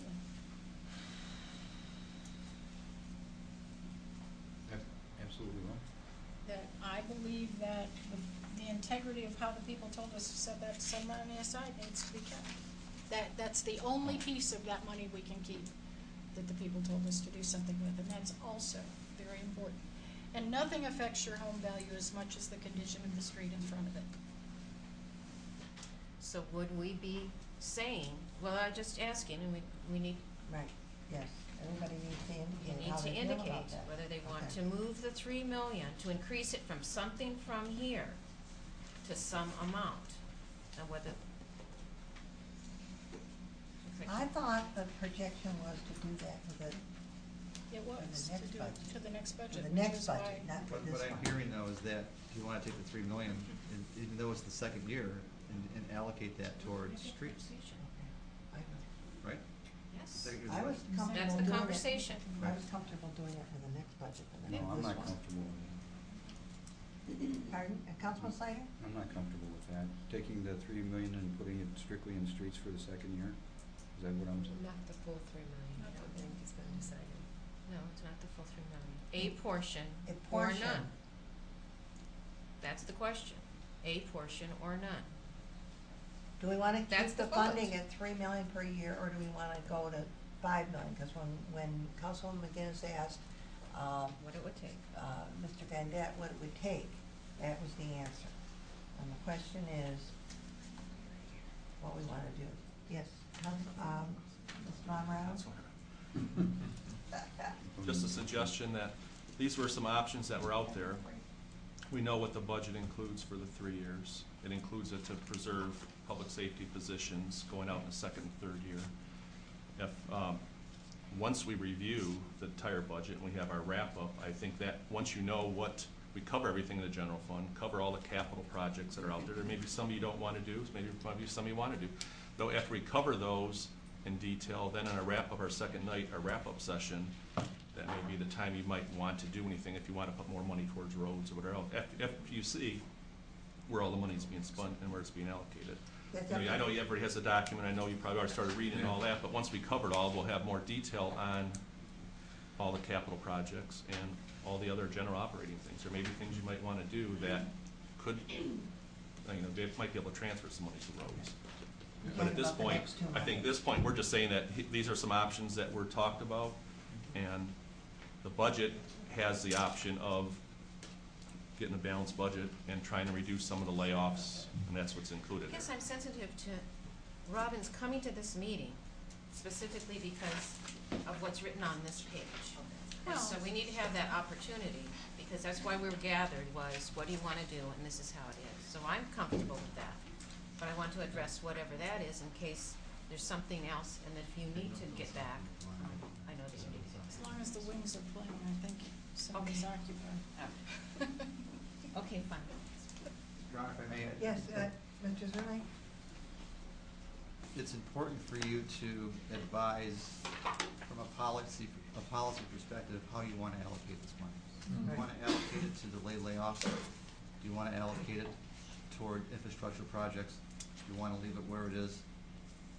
Give a philosophy of combination thereof. We're trying to give you a 3-year budget that we can ratchet down into specificity when we meet next week, but it would be great to have your philosophy on what you want to do with this money. Now, clarify, you want us to indicate for the following year's budget, correct? Well, we're pretty, this is, if we didn't have a 3-year budget, we would not be having this discussion. I know, okay? I know, All right, I just, but we all agreed, and it was good, that we need to have a 3-year outlook, especially when you have a declining revenue line. Right. The objective becomes to survive and not go bankrupt or have a receiver come in and balance the budget for it. right. And it gives us a sense of a vision of where we're going to go and a realistic viewpoint, and also advises our employees that they might want to look for another job by a certain point in time. Okay. So it's just a matter of, you know, not to tell you your job, but I'm going to. Your job is to allocate values on behalf of the community, okay? Right. Is your value to keep this money in situ, in place, and wait for it to be leveraged? Is your value to no longer proceed with these projects? No, we already indicated that we're canceling those Okay, I didn't projects. hear Now that we're totally, discussing, sorry. No, we said to a Yeah. person. Yeah, everybody. Everybody said that. everybody said that. Okay, my apologies then. We're on to the next part, John. We are. That's Well, why I they're keep both- interrupting you. Fine. So what do you want to do with it? Okay, Mayor Pro Tem Fleming? I know your frustration. Yeah. Well, I think we have agreed to cancel the project. It's what do we do with 3.8? Right. And I'm not sure we can make that decision tonight. I think my mindset is, we need to use some of it for streets, we need to use some of it to preserve our manpower. So how that's split as we go through the budget, I'm not sure what that's gonna look like. I think there'll be other things that come to light as we go through.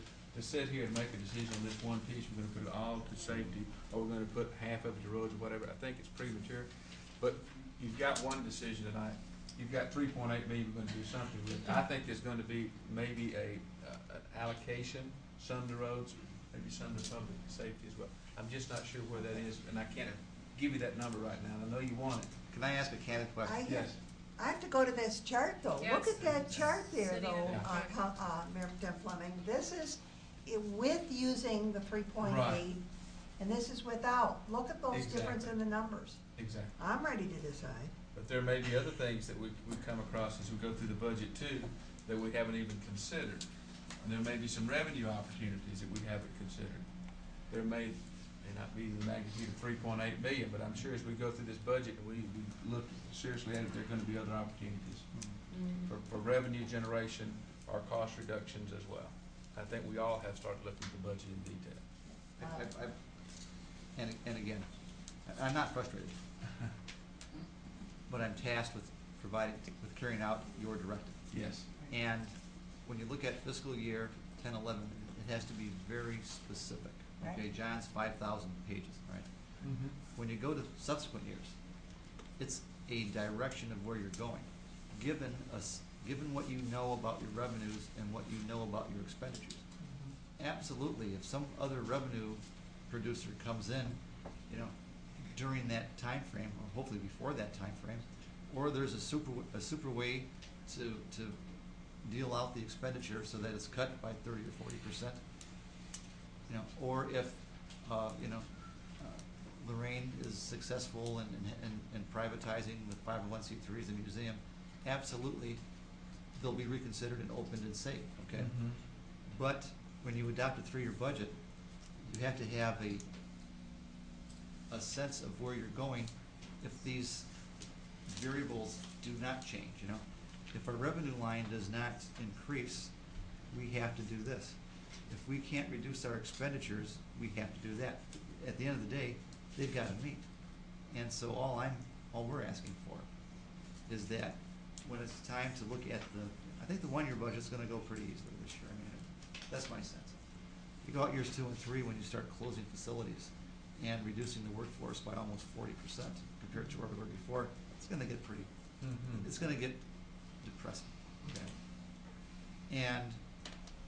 But if we don't do that, then we're like a lot of other cities in the state of Michigan that kicks the can down the road for a year, well, we think we might do this, but we're not too sure, so.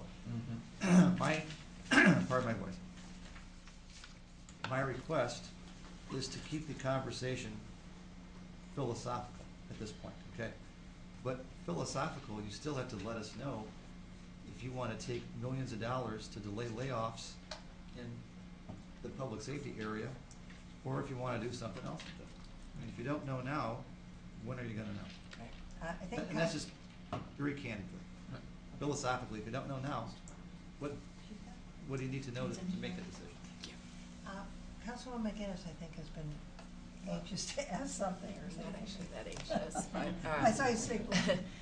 I think it is kind of important, and maybe this is a good time to bring it up, is to really address the issue of sustainability, which I was looking at. It's a horrible place to be in, really, when you're looking at those numbers and you're saying, can we really cut that many people? What will the city really look like? But my focus, I think, is the fact that this is something that is 10, 11, and 10, 12.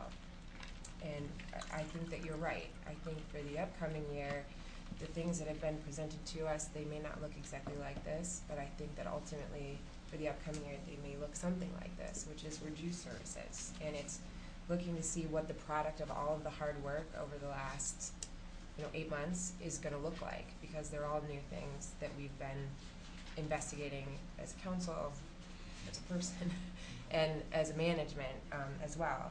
But I have some concern, because I think we're talking about delaying, really trying to figure out what's sustainable for us. I mean, I know that we don't want to lose the people. I know we don't want to lose the services. But I guess I would like some,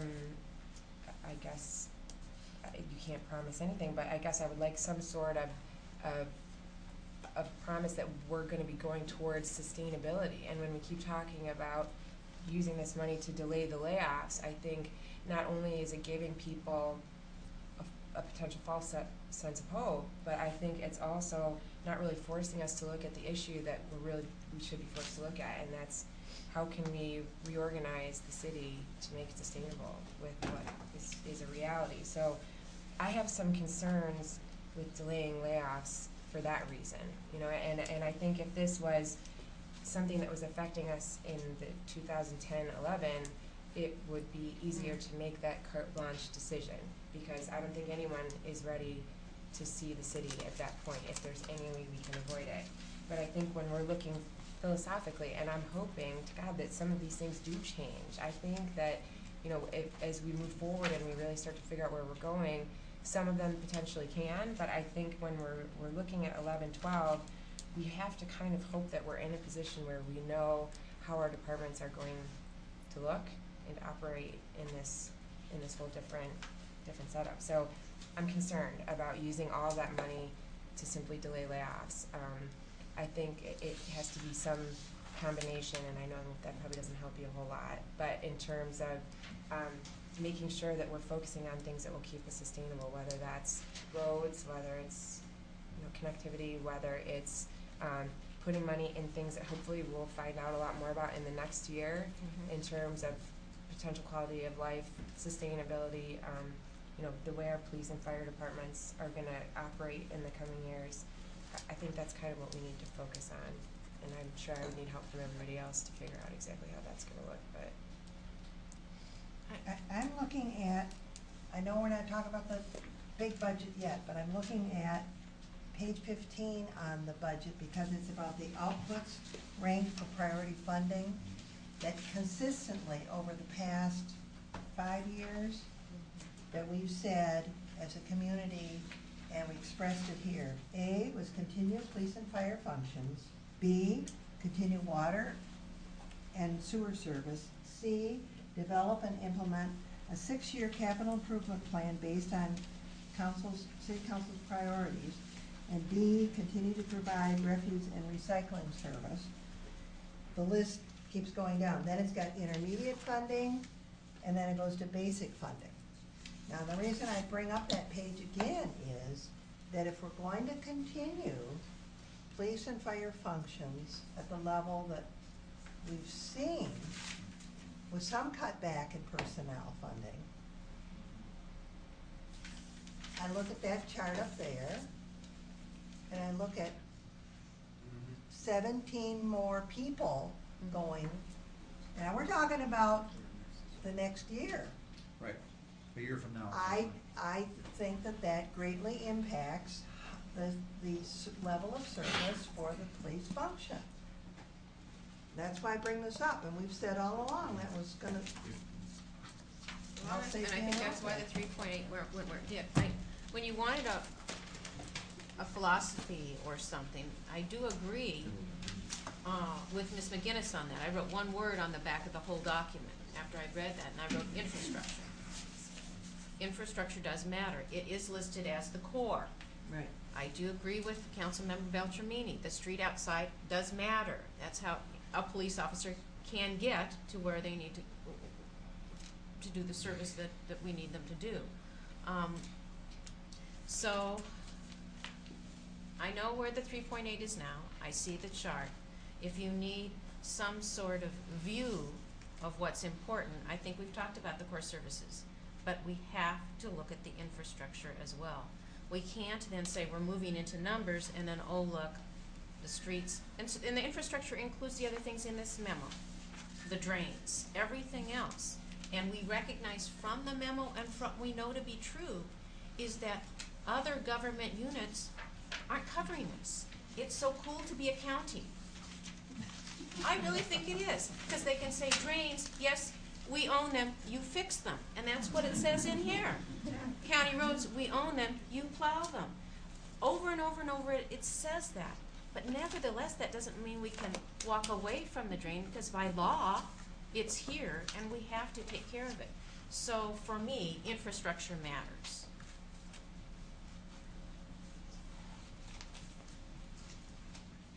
So you want an answer from all of us around the table, John, on this one? I think I have a sense of where we're going. We know that the 3.8 million is not going to be used for the quality of life capital reserves. And your job is very difficult. It's difficult in many other cities because we're capped at our millage rate. Other cities aren't. So Right. we're going to be in decline, especially being an effective city to begin with. We'll be in decline at a faster rate than the surrounding cities that will raise their millage rates.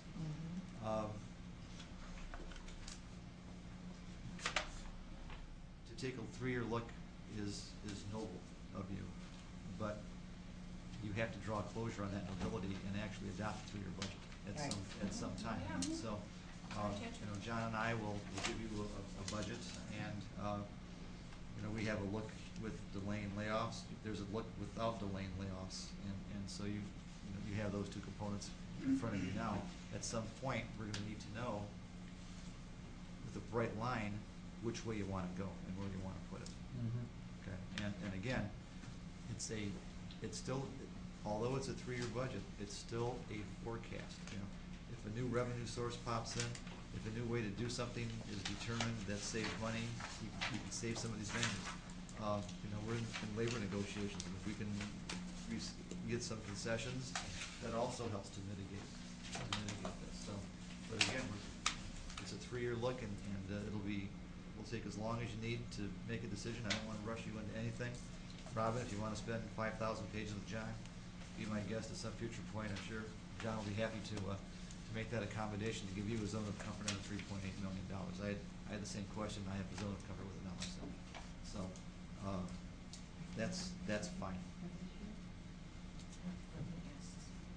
You don't want us to say for this year yet, you want to wait during budget study time? I don't. Okay. I didn't want to steer you or press you, but at some point you're going to have to let us know Okay. what you want to do with this. I think that some council members perhaps have decided, but some are wanting to go through the budget and look at the things that are in there and then we've got next Monday and the Monday after that when we have budget study. We definitely need to decide by then for this budget.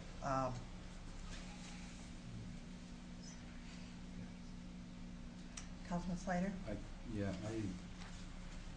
don't think I'm prepared tonight to say take the 3.8 and give it here. I see a combination personally I know everybody wants to, public safety is always, you know, that's where I come from. Worked for you. And nobody wants to see jobs go any more than I do.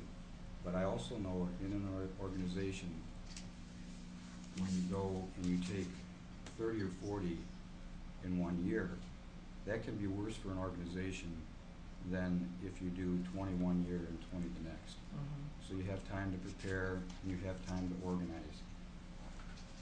So I am not in favor of delaying the inevitable so that, you know, we can keep some people that we're going to lose anyways. So I think for the organization, in police in particular, you're better off, if you got to lose 40, you're better off losing 20 and 20 than to lose 40 in 1 year. So having said that, you know, I think we need infrastructure. I think that if we want to build our city back and keep it where it's going, and we want to encourage businesses and keep people here, infrastructure is as important as anything. So I'm still not convinced what to do with the community center. You know, if somebody tells me we close the community center and we still have debt that we have to pay, I mean, that doesn't make any sense to me to close a facility that we're still going to have to pay debt on. Maybe we need to take some of that money and use it towards the community center. You know, maybe we can delay closing the library completely for another year. I get more emails about the library than I do anything else. I mean, it's just because they're more literate than me. But I just think, I didn't mean to offend her. Yeah, You know, it was my email. But anyway, I think I don't want to take it and give it to one area personally. And I need to hear about some other things before the other numbers in the budget. Yeah. Do you folks want to take a break and then continue on? Yeah. All right? Is this a good time to take one? Like 5 minutes or 10? It's up to you. We're here at your call. All right. 7, we'll do it in between. All right. Take 5, it'll be 7.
thought I'd give you something easy, just to discuss any questions on Chief Mayor's animal control letter where we're showing a reduction in service.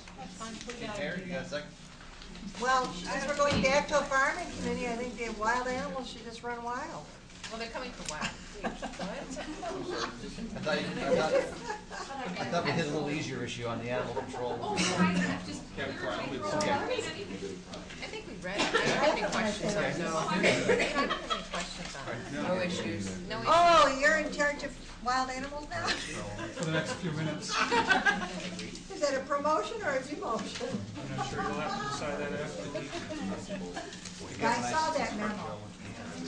Yes, when this memo came to me, I discussed this matter with Chief Mayor and thought it would be in order to put it as an attachment to give an example of some of our service cuts that will actually begin this coming July 1st as opposed to the following year. And if you have any questions or if you want an overview by Captain Fry, we'll be happy to do that. I have no questions, no overview. I think that's what you have to do. Right. Do you have questions? Anybody? Okay. Thank you. Good job. See you on it, John. Well, But I know Eddie's, I would have done it. if you got John and I beat all. Okay, what? Kathy could come up and talk to us about reduced hours at the library. Should we go to her memo? Is that where we go? Attachment 5, yes. All right. Attachment 5, okay.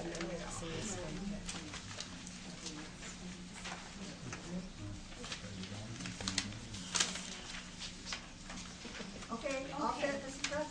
Okay, if I may, I'd like to start by giving you a frame of reference of how the Troy Public Library is currently operating. In this fiscal year, the library's budget, the operating budget is $3.6 million. The library is open 65 hours a week, and it's a 7-day-a-week operation. There are 100 members of staff, 13 full-time, 87 part-time. And to give you an idea of the business that the library transacts, the circulation is 1.5 million per year. So that is where we are right now. You'll see from the budget document proposed for next year, there's been $1 million, $1 million, actually a little bit more than that, cut from the Troy Library's budget.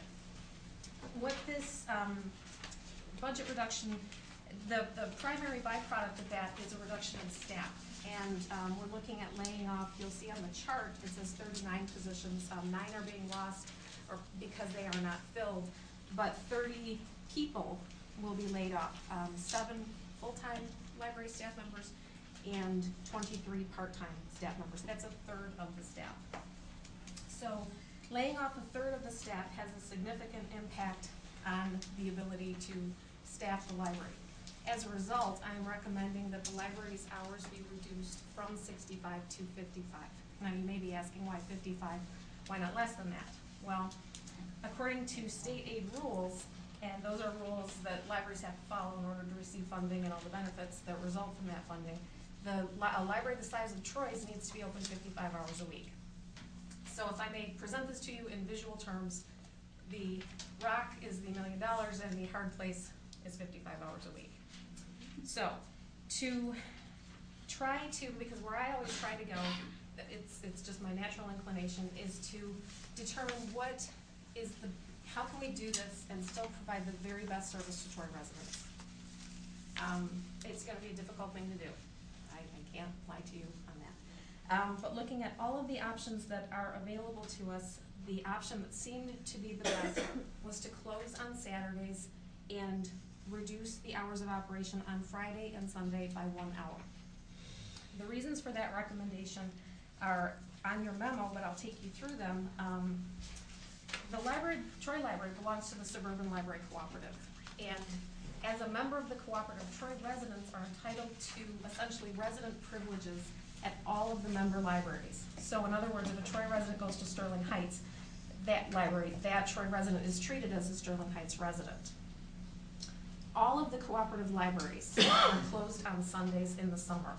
Most are closed on Sundays during the year. The only exception is the Clinton McComb Library and then, of course, the Troy Library.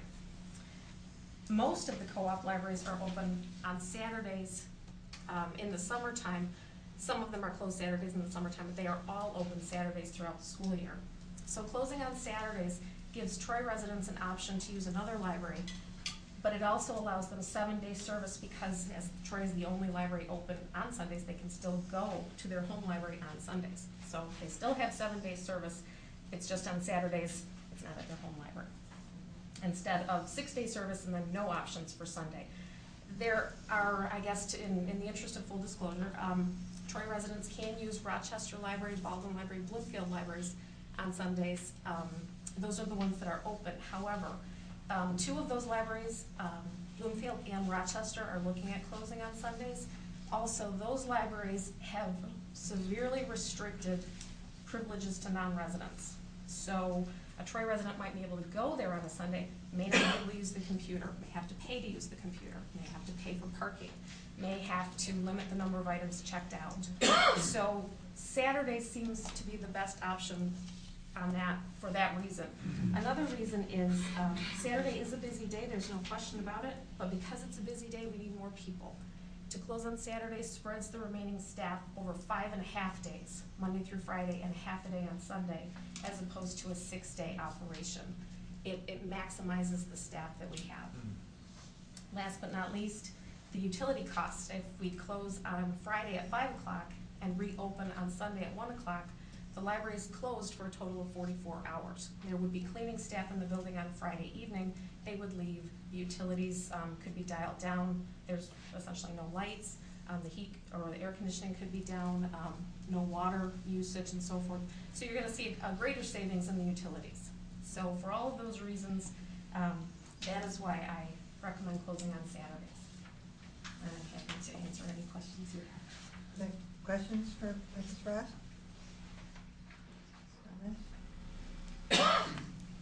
No questions? No, Councilwoman Beltramini has. Actually, it's a comment as much as anything. Last year, when we talked about closing the library for a day, you did a little research and found out that I think the lowest use day was a Friday. And I assume that that's still the case. That is correct. But, and I wondered what the savings would be to trade out the Friday for the Saturday, if that's the least amount of use. But there's no way you could close down on a Friday and have the 44 hours of closing that you can have on a Saturday. And I don't think you can come close. I think I figured out it's 36 or something like that, so. All right. And again, from a service perspective, because I'm thinking of schedules, staff schedules, and the number of people that we need per shift. We put a lot of people into Monday through Thursday because the library's open 11 hours, but it's essentially a 13 to 14-hour day because we need to do the prep work in the morning. So, reducing staff on Thursdays, or excuse me, Mondays and Monday through Thursday is not a great option. Fridays, to close on Fridays is an option, but it reduces the number of people we can put on Saturdays. And then you're looking at not just lines out the door, lines to City Hall. A reference librarian may or may not be available, and to me, that type of service is not service. Absolutely, I agree. Anyone else? Mayor Pro Tem Fleming? I think this is very well thought out and have no suggestions on the hour whatsoever. But I'm wondering at what point we'll have an opportunity, or is this the right time to talk about ways to generate more revenue for the library? Because I know you've looked at the hours, you're probably looking at other aspects too, and I don't know if that's a separate report. We're going to hear about that later, but I'm wondering when we're going to have that conversation about, other than changing hours, what can we do to generate revenue in the library? Sure. Do you want, is it okay to talk about that? And you're going to explain about the fact that you can't charge a fee. Right, I have some suggestions, but I want to see what hers are. Because some people Mrs. Rush, because some people have asked that in emails. Many people have asked So, that. I think that we ought to clear that right up for everybody. I actually have with me, how fortunate for me, a revenue report. And thus far through the end of the third quarter, Troy Library had generated $153,403.06. We are expecting to generate for the entire fiscal year somewhere between $200,000 and $215,000. So for a nonprofit organization, that's pretty good. We have implemented a lot of new fees over the last 18 months to a year, And the two that I have been looking into, one is to charge for meeting room usage, and I've asked the city attorney to look into that. And the second is to possibly purchase a machine that cleans CDs and DVDs. We use that type of machine in the library to prolong the life of our music CDs and DVDs. What I have been looking into is purchasing one that cleans multiple items at a time.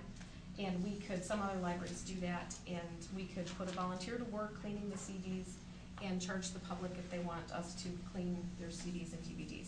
I will be frank with you, I went to the Friends of the Troy Library to ask them if they wouldn't mind purchasing that machine, and their feeling and my philosophy tends to go along with this is if the library is gonna close in a year, is there really a point to doing that? That's kind of, and that ball's in your court, but we are pursuing that. Those are two of the biggies. What I think it's important to keep in mind is that whether the library's budget is $3.6 million or $2.2 million, the public library is not set up to be a self-sustaining organization. It's not the nature of a public library. The reason the word public is a public library is because it's supported by tax dollars. And what I've told people who have asked about the membership fees is if you charge a membership fee, then it becomes the Troy Library Reading Club. And you take the public out of public libraries. So while we are looking at generating revenue, I've had suggestions from high school kids who have just been absolutely wonderful, wanting to have a family festival and do things like that. And they think, you know, we could probably bring in $5,000. $5,000 is tremendous, and I appreciate their efforts, and I think that's great. Is it enough to keep the library open for another year? If it is, I will do it. I will do anything you need me to do to make that happen. But at the same time, with the staff that we have, the staff that we're going to have, to put staff efforts into making money as opposed to staff efforts into library service, I think that sets up a conflict, because then the question becomes, well, do I do this and make the money, or do I do this and help the patron? Again, I'm happy to, if that's the priority, I'm happy to do it, but that's the dilemma that we would find ourselves in. Okay. And what type of a dollar figure in total? Because obviously $5,000 isn't gonna do anything, so. And I think that, from my perspective, the decision is, you know, if you say, Kathy, we can find $2 million, I can do my best to give you a library.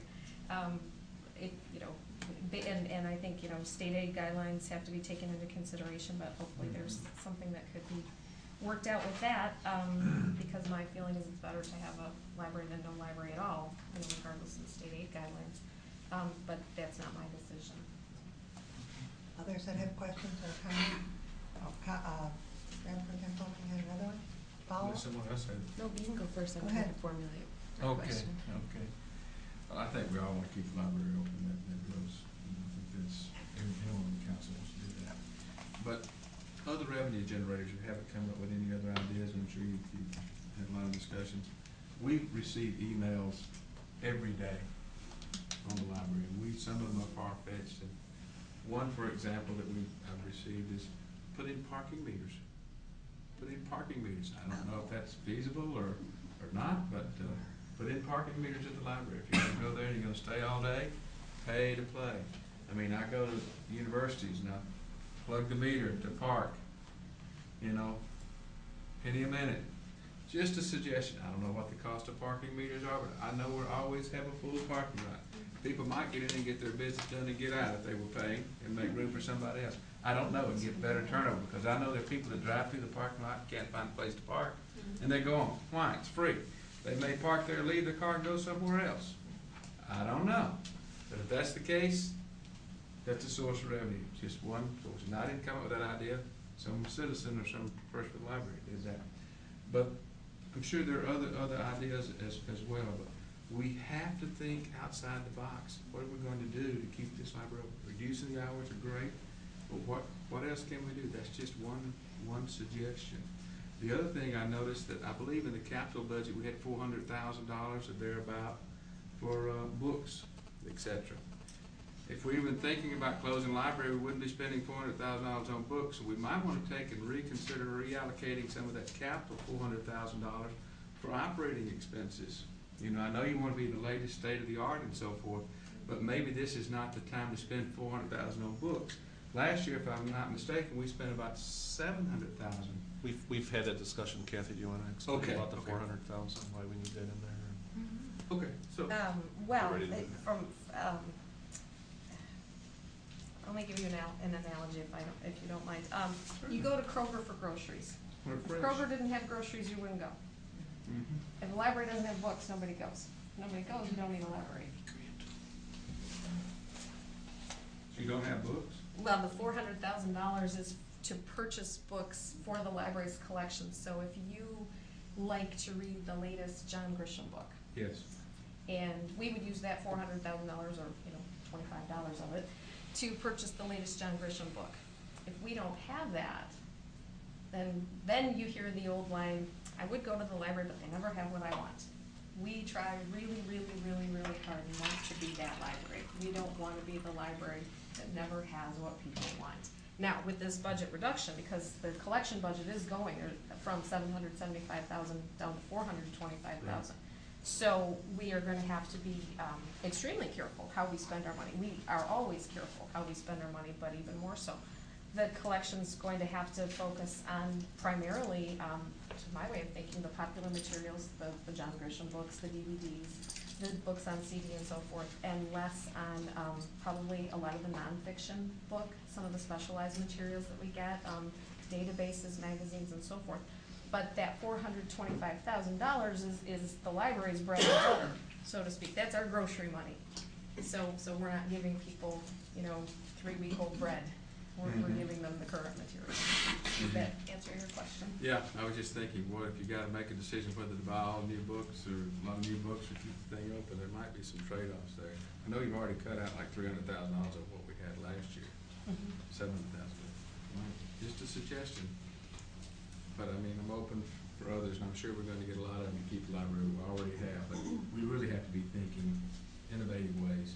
Parking meters just one, that generates money. In terms of the parking meters, I don't know that that's in my purview as far as making that decision, but I'm happy to look into it if Okay, Councilwoman McGinnis, did you have a question or comment? Well, I had a question. It kind of goes back to something that you were saying earlier, where your role as a public library is to serve the public and to provide all the services that they've come to expect with the library. And obviously, that probably would present some potential conflicts when you're not only charged with providing those services, figuring out what to bring in to make it a place that people still want to go, but then also now you're charged with the task of trying to raise funds to keep those services going. So we have had some discussions just in terms of what we may be able to do or to set aside for quality of life services in our city that can work with someone else or work with other groups or work with all the other cities that I think are going to be facing some of these similar problems to look for solutions. And I don't know if that's a discussion that you've actually had, if it's too early to really quantify what those things may look like. But if we're not going to be able to ask you, and I totally understand why, to go out and find the funds to pay for all the services on top of providing the services, have you given any consideration to what may be available to you outside of what you have right now that could help you think outside of the box? And I don't know if that question is way too general, but I think in terms of, we've had some discussions about what this may look like and what we may be able to set aside or what we may be able to provide in terms of, I don't know if public engagement is the right word, and I don't know if that's something that the library would be able to utilize, and if so, now would be a good time to give us any feedback. I mean, and to just toss it around. I mean, we've talked about grants. I think that right now, some of these things are so new for our cities that are dealing with these problems, and they're gonna be popping up all over the place that maybe we haven't had the chance to get a good grasp on what that may look like. But if there is something that, if you had the manpower, or if you didn't have the conflict, that you could look into, what would that be? Well, I have to say, the staff has been wonderful about trying to come up with new sources of revenue. Absolutely, I mean, we've, started charging non-residents for internet usage. Actually, we've done that for over a year. Charging to have local artists put their art on the walls.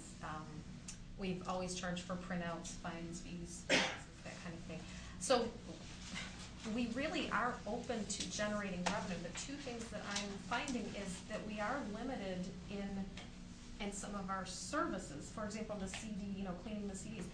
I'm glad to do it, I just need the machine and a volunteer. I think we could find the volunteer and maybe we could even come up with the money to buy the machine. Libraries are bound by a certain set of rules, and they're different than local government rules. They're kind of their own weird little group, libraries and librarians. When I've been to meetings with my colleagues, library directors from across the state and especially in this region, and I've said, hey, what are you, doing as far as generating revenue? Some people say, well, we just increased our fines to 20 cents, or we increased them to a quarter. Well, Troy Library increased their fines to a quarter July in 2008. Troy Library has been, I guess what the point I'm getting at, in terms of generating revenue, we're ahead of the curve. I've said what I've been doing, and I met with gaping stares, and I have not been able to mind my colleagues for ideas because they haven't done what we've done. So I'm all for it. I'm just having difficulty coming up with anything else. We're open to it. The other thing, to be honest with you, is the ideas that we get, sometimes it's $1,000 here, $5,000 there. I don't want to belittle those because a little adds up to a lot, but it takes a while for that to accumulate. And again, with the June 30th, 2011 proposed deadline, there is sort of an underlying feeling of, is there a point to doing that? If there is a point, I will do it. I will do whatever I need to do. But, that's sort of what's going on. In terms of partnering with other groups, I think one thing to keep in mind is the cooperative membership, and this is why I fought so hard to keep the library at that 55 hours in order to keep state aid. The money for state aid is not a whole lot, but the benefits are enormous. It keeps our membership in the cooperative. That gets us reciprocity with all of those other libraries. So Troy Library, Troy residents have reciprocal privileges, resident privileges at 20 other libraries. What that also means is if the Troy Library doesn't own it, so this 400, the budget reduction in the collection, if Troy Library is not going to be able to afford all that it once could. Troy residents have options to go to those libraries and check out those books, or those books can be sent to the Troy Library. So to get rid of that would be an enormous service cut, an enormous decrease in service, and one that it would break my heart. So that is a huge benefit of our cooperative membership. In terms of, so that's one partnership. We do have reciprocal borrowing agreements with libraries that are not in our cooperative, although with those libraries, Troy residents do not have the full resident privileges. They still do have reciprocal borrowing privileges, and I'd like to keep that. If we lose our state aid, we lose that too. So really, Troy residents have access and privileges at least, off the top of my head, 30 libraries. And they have access to borrowing materials across all the libraries that belong to what it's called now, Michigan Electronic Library. All the libraries in the state that participate. So that's 400 libraries at last count. So in terms of access to resources, that's huge.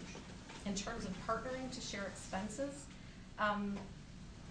Rochester, Baldwin, and Bloomfield are not willing to become a conglomerate with the Troy Library. Clawson is a natural partner. They are not interested, at least last time I checked. Madison Heights is having their own problems. Royal Oak, we looked into the possibility. They were looking for a director not too long ago. Mr. Lamorato and I broached the subject with them about me possibly being the director of both libraries and sharing salary.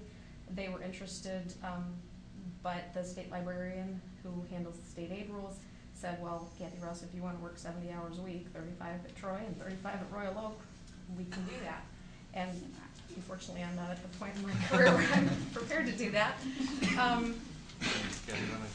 What we've tried to do, I think what we need to do is, Kathy's been in contact with the state librarian, and get the Michigan Municipal League involved too, because this 55-hour thing is, a lot of cities aren't gonna be able to have it open 55 hours, and if you lose state aid, you lose your reciprocal agreements also, that doesn't make sense, so we're trying to work with, I think the state librarian is coming around a little bit, but then we need the Michigan Municipal League to step in too, to kinda, we have to get that changed, because a lot of cities are gonna be in the same, like the Royal Oak thing would have been, we thought would have been a kind of a, and they were very interested in it, but we can't, she has to work 35, to be with a state certified, you have to have 35 hours of a director at one library, this and that, so she'd have to work 70, well, it's not gonna work, but, so we try to see ways to get around it, no, we can't do it because of the state librarian and this and that and whatever, so we need to, with the league, and hopefully we can get them involved too, and all cities are gonna be, who have libraries are gonna be in a situation, so we've been trying to work on this, and hopefully we can get the league involved to try to loosen up some of those restrictions on it. We're twisting them, just so you know. And a little word, I tried one more time with the state librarian just to see, and she said she would consider it, which is a step forward from her usual, absolutely not, to go below the 55 hours, but still give us state aid. So, to me, that's hope for the future, because my point to her was, isn't it better to have a Troy library with reduced hours than no Troy library at all? And she did agree with that. So I found that very hopeful. So Councilwoman McGinnis, I hope, I'm sorry for the lengthy explanation and the detail, but I hope that. I think it's important. I mean, I'm not for 1 second did I think that we're doing all of these things, but I think it's kind of at that point where every single department that we're dealing with, every single quality of life venue, we need to have every stone unturned. And you know, the only way that we can make sure everyone understands that that's what's happening here is when we put the lengthy answers on the record. So appreciate it.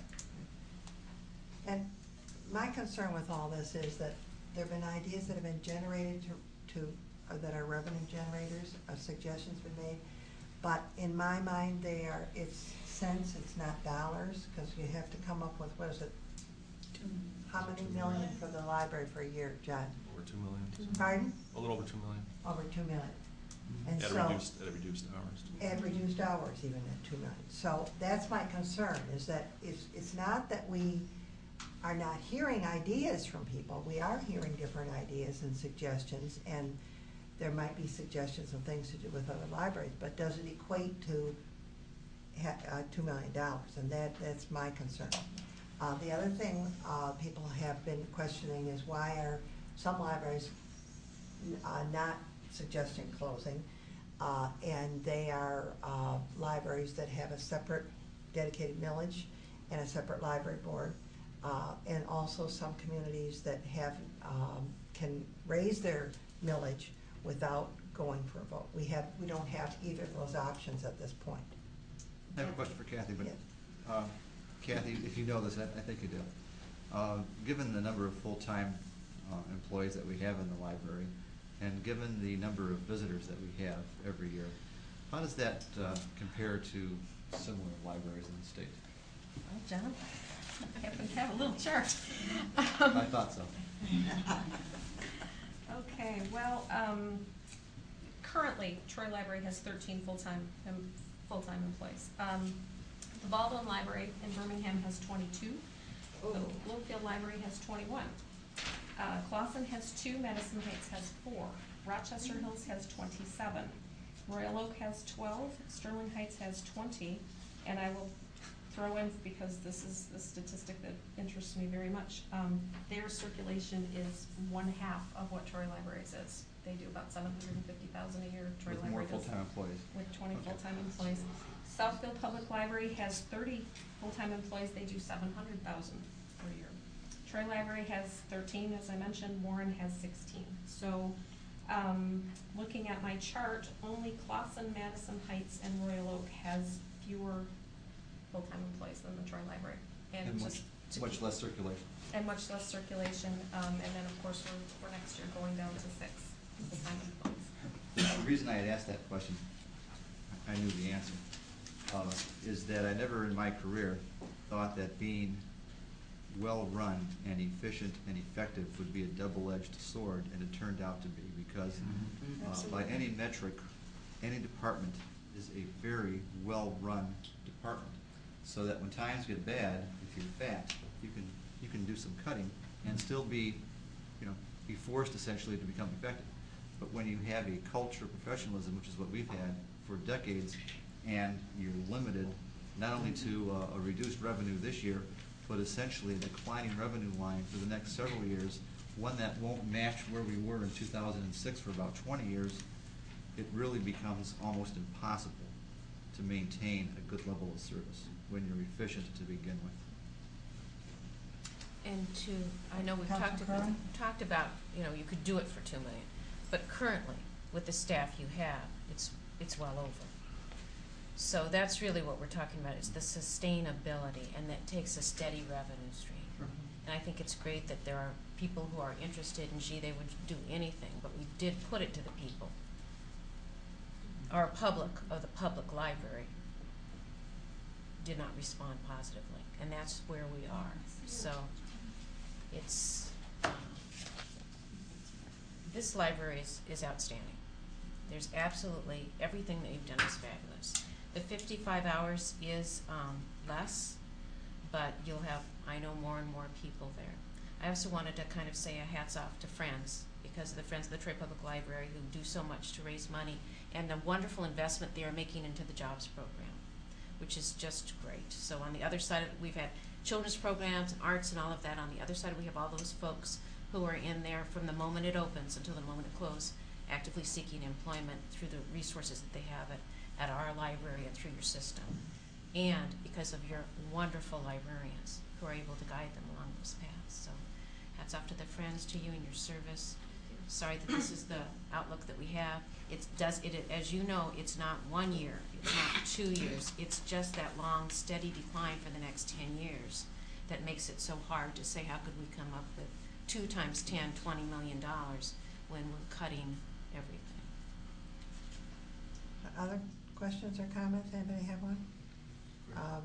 Representative Fleming? Sure, you have all your numbers there. How many visitors did we have to the library last year? And how is that, is that the? I do have it. Last year, we had 1,532,610 visitors. The only library that had more visitors than the Troy Library was the Rochester Hills Library at 1,600,000. So they beat us by 68,000, but the Troy Library was open 65 hours a week, and Rochester's open 72 hours a week. So I feel pretty good about that.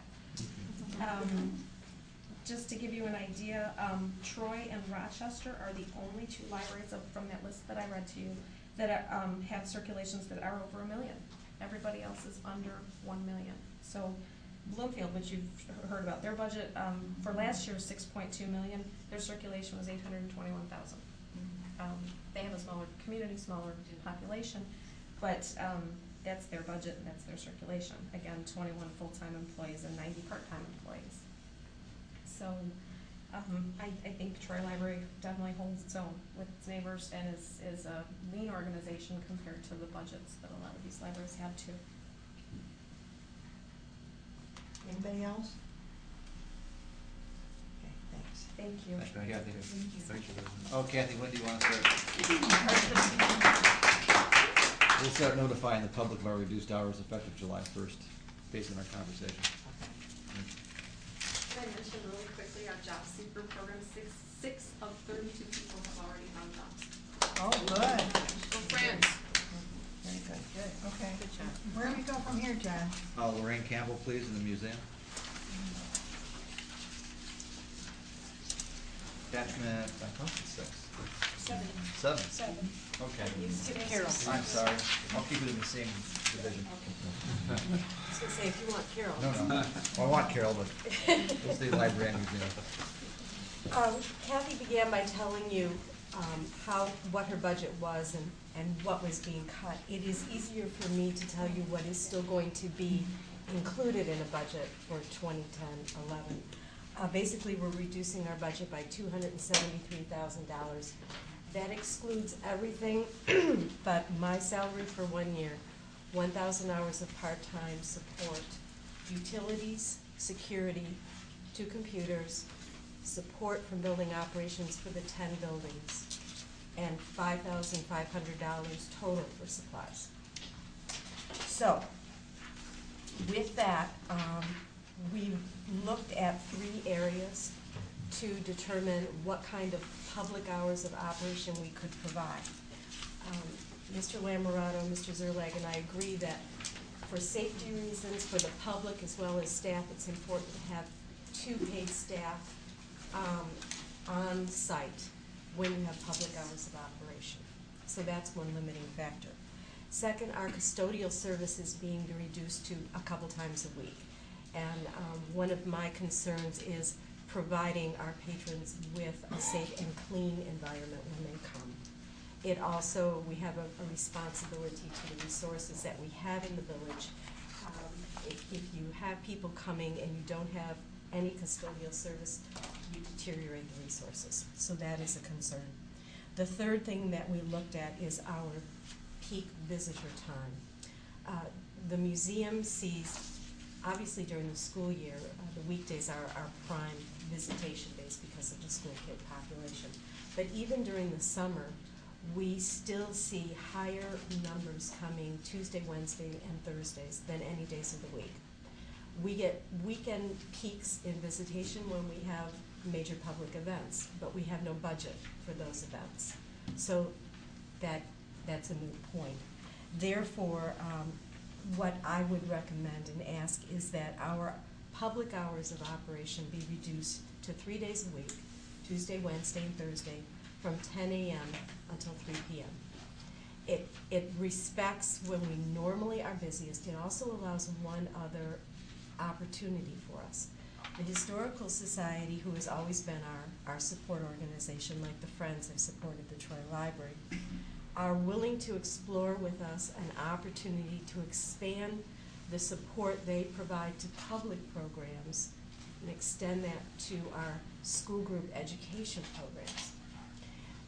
Normally, we provide, the city budget provides all of the materials for school groups, and then the city receives all the revenue from those school groups. We did last year about 12,262 students and chaperones.